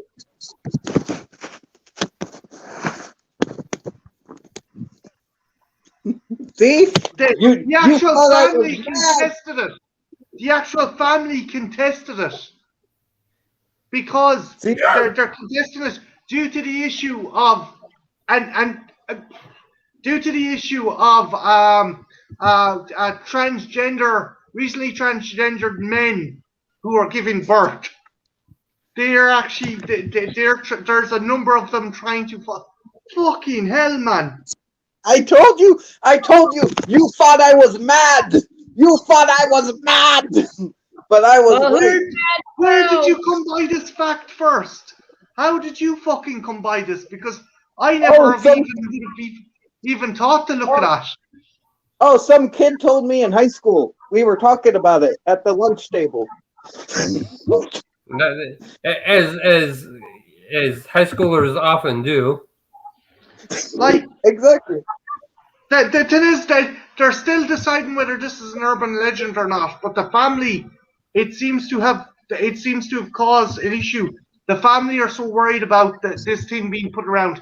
They were also worried about like people claiming that they have his head in a jar.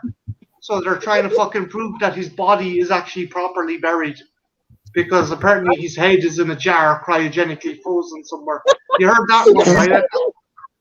They cut your head off when you die and they freeze it in a big vat. Apparently there was a rumor that Disney done that to himself as well. That's been a long time thing. Like that's been around since like the 80s. We all knew about that. There's also a rumor that Kurt Russell is Disney's illegitimate son. Ooh. Yeah, he was the last one to talk to Disney on his deathbed. I don't know if that's been substantiated or not. There's just a bunch of weird shit. But yeah, apparently that thing with the baby, that seems to be. I like what I'm reading was he said it jokingly, and it seems to have gained traction. And like the family are worried that someone might be trying to actually push it forward. So they're like, no, that's fucking insane. Told you. Like, I don't know, man. Like, you'll never poop right again if you do this, Trench. No. Well, now I'm staying content. I'm gonna write a book about someone shitting out a baby.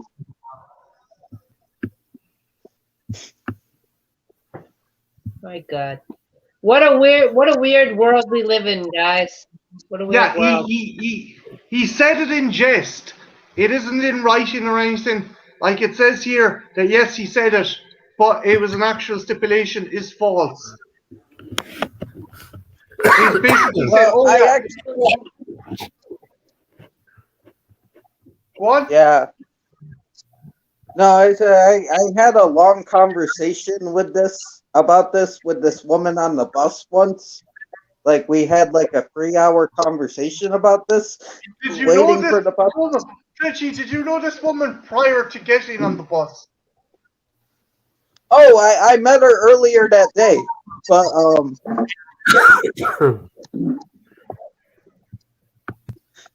but we sussed out that only a male alien could probably give birth to a baby because we don't have the right reproductive system, us humans. Well, see, the thing is, the family are worried because of the rumor and because of certain things now that basically trans men would try and fucking. It could happen. Yeah, but have babies sometime. But do trans men? Well, I guess they are men now. I guess they have a point. Yeah, they are men once they transition and like. Oh yeah, they have the appropriate equipment sometimes. Sometimes they have that, which that's a funky operation. Okay, no bother, Natalie. All right, Nat. She's like getting pulled into this freak show. Forget it. I think I'm gonna call it because we're going on we're over 3.5 hours. And when we're going on to the topic of Trenchy shitting out a baby to inherit Disney World, you know we've reached the fucking pinnacle of the conversation, right, Mark? Yeah, Plus I think we discussed the genre, the slasher genre, pretty well. So I think I'm just gonna. I think it's a good time to end it. Just gonna end it all over this conversation. Well, I gotta come back tomorrow and do it all over again, Ethel. Oh yeah, we got to talk about Scream. So tune in tomorrow for the Scream stream right here. Same time as this time, Mark. Yeah, I'll probably start about 4. And Okay. don't worry, Mark. I won't be there to ruin that one. Frenchy, you didn't ruin it. Just fucking Same bat time, same bat channel. Hopefully, Trenchy won't have delivered a baby by then to inherit his new work. So you never know. And I want to say thank you to everybody who stopped by tonight, and that includes John Steele, Arthur, and these fine folks who are on this stream with me. You guys got anything you want to plug while you're here? Well, I just realized that if Trenchy does give birth, he is going to need to be able to lactate to feed that child. So yeah, that's something he's going to be have to do. No, I'm good. I'm good. Thanks, Mark. I'll feed it applesauce. Ethel, anything you want to plug while you're here? Trench. I so want to say something about plugs right now, but I don't want to. I'll save you. So yeah, tune in to Mark tomorrow, and then if you feel like it, you want to talk about some dynamic robots, come on over to my channel Sunday, because we're going to be doing the dynamic robot stream, talking about robots from horror and science fiction, all the really cool ones, all the really crazy ones, and all the really goofy ones. And it'd be good. It'd be good. You pick the robot, we discuss it, that sort of thing. But yeah, that'd be good. Trenchy. Okay, thank you, Mark. I won't necessarily plug this, but I will say, go to Mark's stream tomorrow. Definitely check out the stream.